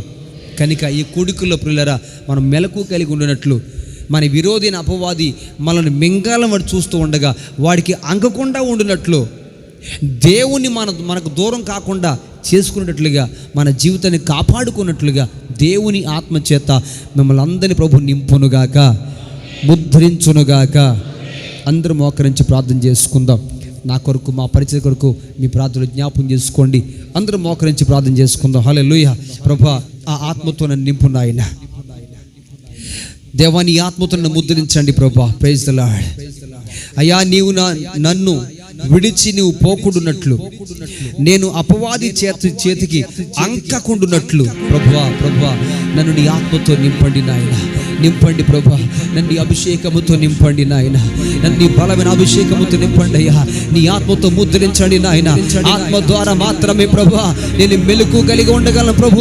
పరిశుద్ధాత్ముడా, నీవు నన్ను మెలుకు పరిస్తేనే నేను మెలుకుగా ఉండగలనయ్యా. అయ్యా, నన్ను నింపండి ప్రభా, నింపండి ప్రభా. Praise the lord. హల్లెలూయా. నింపండి ప్రభు. అభిషేకించండి ప్రభు. నింపండి ప్రభు. నీ ఆత్మ చేత నింపండి ప్రభు. నీ అభిషేకముతో నింపండి ప్రభు. అపవాది యొక్క కుతంత్రాలు గుర్తించినట్లు, వాడి ఆలోచనలు గ్రహించినట్లు ప్రభు, వాడి విషయంలో మెలకు కలుగునట్లు నీ అభిషేకముతో నింపండి ప్రభా. నింపండి పరిశుద్ధాత్ముడా. నింపండి ప్రభు. Praise the lord. హల్లెలూయా. నింపండి దేవా, నింపండి నాయనా.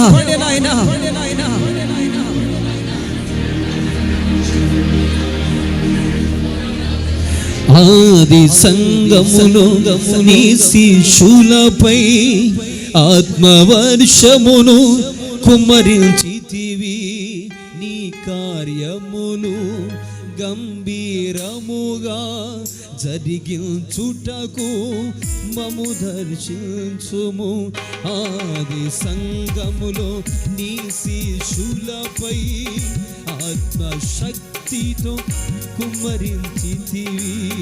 నీ కార్యములు గంభీరముగా జరిగించుటకు మము స్థిరపరచుము.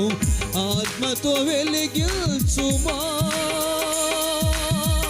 శక్తిని దయచేయుమా.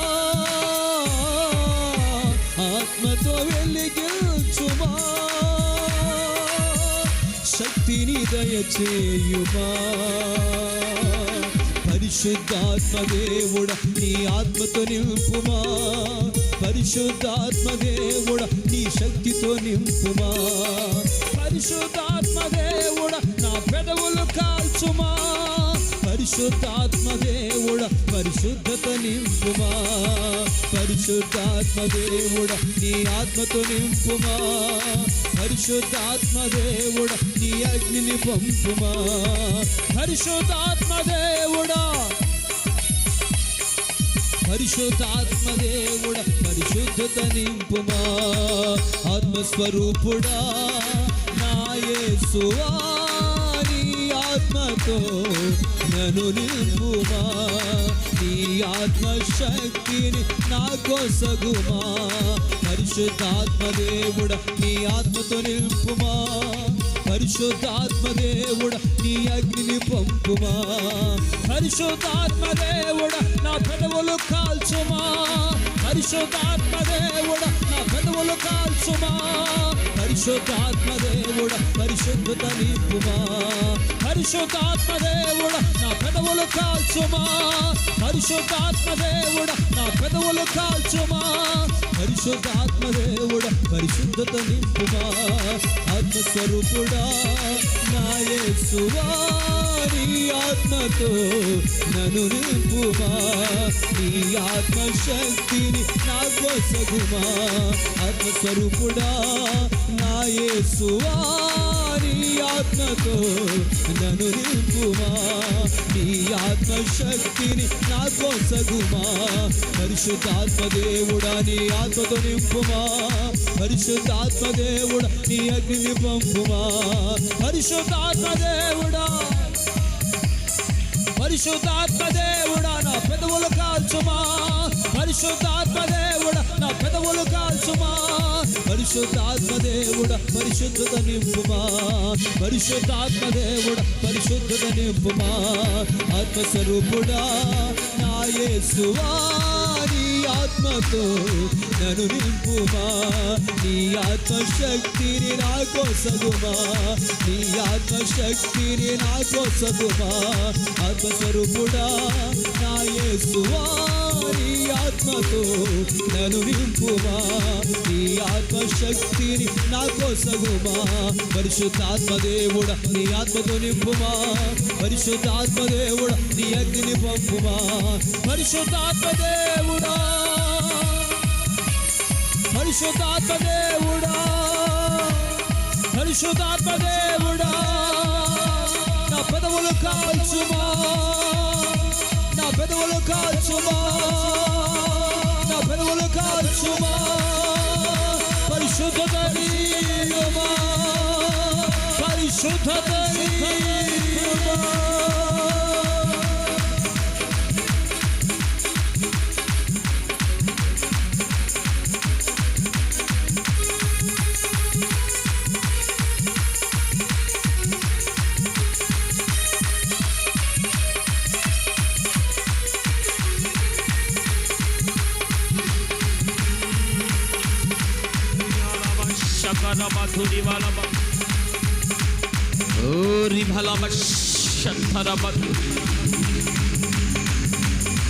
అగ్ని అగ్ని నీ బలహీనతల నుంచి నీకు విడుదల కలుగ చేయగలిగిన ఒక మహిమ కలిగిన అగ్ని నిన్ను శుద్ధి చేయునుగాక, శుద్ధి చేయునుగాక, పాపపు తలంపులు కాలిపోవునుగాక, స్వార్థము కాలిపోవునుగాక, అసూయ కాలిపోవునుగాక, ఈర్ష్య ద్వేషము కాలిపోవునుగాక, దేవుని ఆత్మని అనుభవించుదువుగాక, దేవుని మనసు నీవు కలిగి ఉందువుగాక.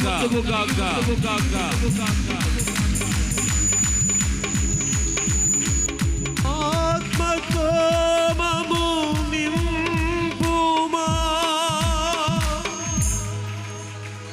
యేసయ్యా, నీ ఆత్మతో మము నింపుమా,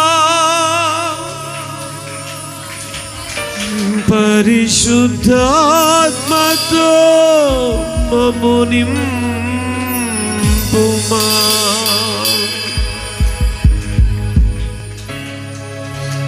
ఆత్ముడా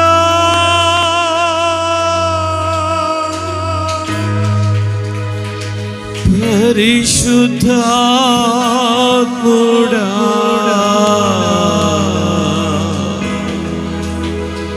యెషయా పెదవులు కాల్చిన దేవా నా పెదవులు కాల్చండి నాయన, మోషేను మండించిన దేవా నన్ను మండించండి, యెహోషువను గుడారములో భద్రపరిచిన దేవా నన్ను నీ యొక్క సన్నిధి గుడారములో భద్రపరచండి నాయనా. అపవాదికి ఏమాత్రము చోటివ్వని ఒక పరిశుద్ధమైన పవిత్రమైన జీవితము నా యందు స్థిరపరచు దేవా.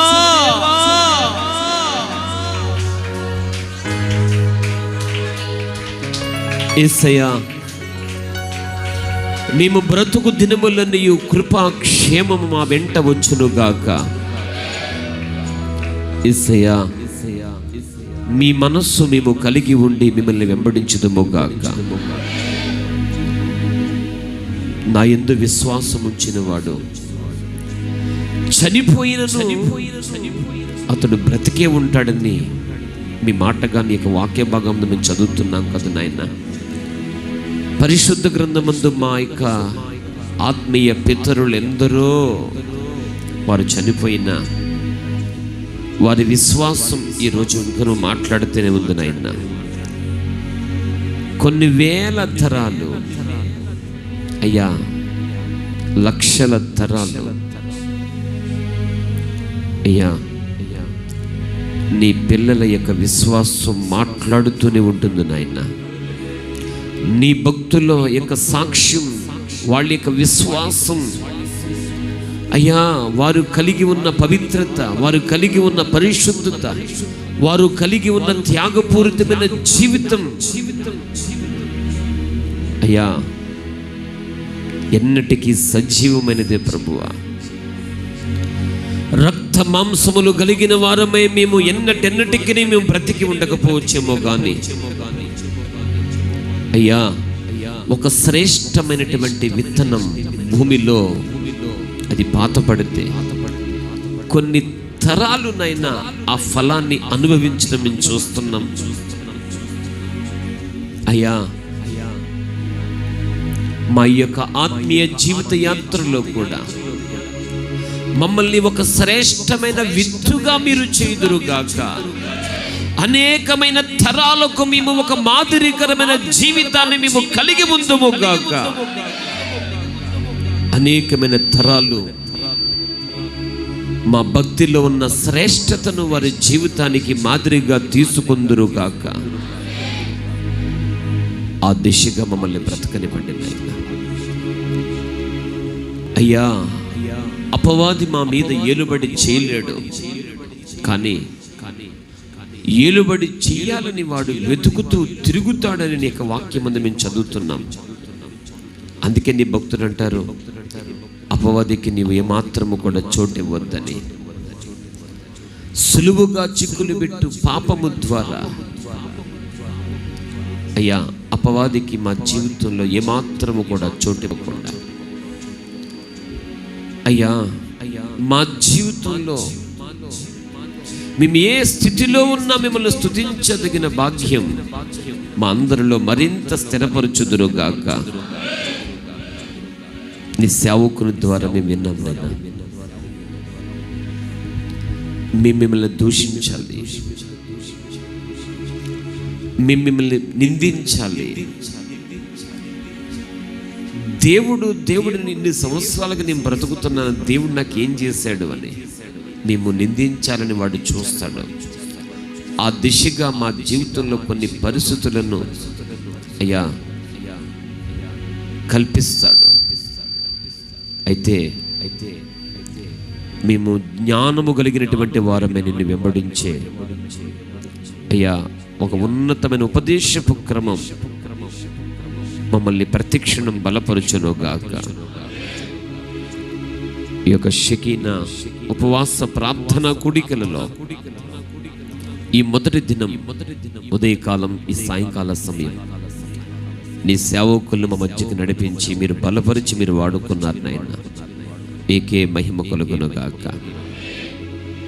మేము ఎక్కడెక్కడో అయ్యా మీ బ్రతికేటటువంటి వ్యక్తులు ఉన్నాయన్న, కానీ ఈరోజు మేమందరం ఈ విధంగా కుటుంబంగా చేరి ఉన్నామంటే మీరు పరిశుద్ధమైన రక్తము ద్వారా మమ్మల్ని అందరినీ కడిగి శుద్ధి చేసి ఒక పరిశుద్ధుల యొక్క స్వాస్యముగా, పరిశుద్ధుల యొక్క అయ్యా ఒక పరిశుద్ధుని యొక్క కుటుంబముగా మేమందరం ఇలా ఉన్నామంటే ఇది కేవలం మీ కృపే కదా నాయన. ఈ పూట కూడా మేము చెప్పగలం నాయన, ఇలా ఉన్నామంటే ఇది కేవలం మీ కృపే నాయనా. మీ కృపే ప్రభువా, మీ కృపే నాయనా. మీ కృప తప్ప మా జీవితంలో మరి ఏ యోగ్యత, ఏ ధన్యత, ఏ ఘనత కూడా అయ్యా మా జీవితాల్లో లేదు నాయన. మీరు మమ్మల్ని చూడకపోతే, మీరే మమ్మల్ని మీరు రెక్కల చాటున దాచి ఉంచకపోతే అయ్యా, మీరే మమ్మల్ని బలపరచకపోతే, మీరే మమ్మల్ని ధైర్యపరచకపోతే, మీరే మమ్మల్ని నైనా ఆవరించకపోతే, మీరే మమ్మల్ని కాపాడకపోతే జనులు ఈ మమ్మల్ని ఎప్పుడో మర్చిపోయేవారు కదా నాయనా. జనులు మమ్మల్ని ఎప్పుడో మర్చిపోయేవారు నాయనా. మోసపూరితమైన ఈ లోకంలో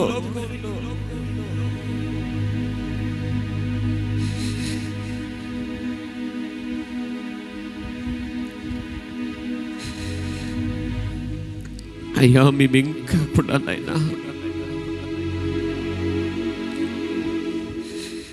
రకరకాల పరిస్థితుల్లో, రకరకాల సమయంలో నాయనా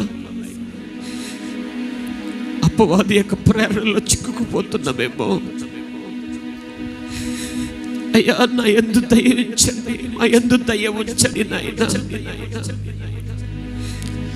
అపవాది యొక్క అయ్యా తలంపుల్లో మేము కూరుకుపోకుండా, శాపకరమైన తలంపుల్లో మేము కూరుకుపోకుండా, నాశనకరమైన తలంపుల్లో మేము కూరుకుని పోకుండా, నీ భక్తుడైన సొలొమోను అడుగుతాడు కదయ్యా, జ్ఞాన వివేకములు కలిగిన ఆత్మ నాకు కావాలయ్యా అని భక్తుడు అడుగుతున్నాడు. ఈ పూట మేము కూడా అడుగుతున్నాము నాయనా, ఏది అపవిత్ర సంబంధమైనటువంటి స్నేహమో, ఏది దైవ సంబంధమైన స్నేహమో అయ్యా మేము గమనించుకొని ఆత్మ సంబంధాలు మేము కనుగొని అయ్యా వారితో సహవాసము చేయనట్లుగా, వారితో స్నేహము చేయనట్లుగా సేవలో సాగిపోతున్నటువంటి నీ సేవకులమైన మాకునే అయ్యా ఈ రాత్రిని సన్నిధిని చేరిన బిడ్డలమైన మా అందరికీ ప్రభువా అట్టి కృప అనుగ్రహింపబడును గాక. రకరకాల మనస్తత్వాలు, రకరకాల స్వభావం, రకరకాల ఆలోచనలు, రకరకాల ప్రేరణతోనైనా బ్రతుకుతున్నటువంటి మాయా లోకంలో మీరు మమ్మల్ని లోకంలో నుంచి వేరుపరిచారన్న సంగతిని మేము మర్చిపోకుండా ప్రతి క్షణము కూడా అయ్యా మీరు మాకు ఇచ్చిన రక్షణను మేము జ్ఞాపకం చేసుకొనొచ్చు, రక్షణను మేము కాపాడుకొనొచ్చు నాయనా. నీకు ఇష్టలుగా బ్రతికే భాగ్యం మా అందరికీ దయచేయండి. మీరే కృప చూపించండి, సహాయం చేయండి. అపవాదికి ఏమాత్రము చోటివ్వని అయ్యా ఒక తెలివి కలిగిన జీవితం, జ్ఞానయుక్తమైన జీవితం, గ్రహింపుతో కూడిన జీవితం, వాక్యపు సంబంధమైనటువంటి జ్ఞానముతో కూడిన జీవితం మా అందరికీ దయచేసి అనేకులను ప్రభువాన్ని నీడలో నిలబెట్టడానికి, అనేక మంది చీకటి బ్రతుకుల్లో మీ వెలుగులను నింపడానికి మమ్మల్ని అందరినీ మీరు పాత్రలుగా వాడుకోనండి. దయ చూపించండి, కృప చూపించండి. యేసు నామములో ప్రార్థించడికి వేడుకొనుచున్న మా పరమ తండ్రి, ఆమేన్. ప్రార్థనలకు ఇచ్చినటువంటి దేవుడు, దైవజనుని ద్వారా దేవుడు మనతో మాట్లాడినటువంటి ఆ మాటల యొక్క జీవితం, ఆ యొక్క వాక్యపు అనుభవం మనందరి యొక్క జీవితాలలో ప్రభు స్థిరపరుస్తున్నందుకే మన స్తోత్రాలు చేద్దాం.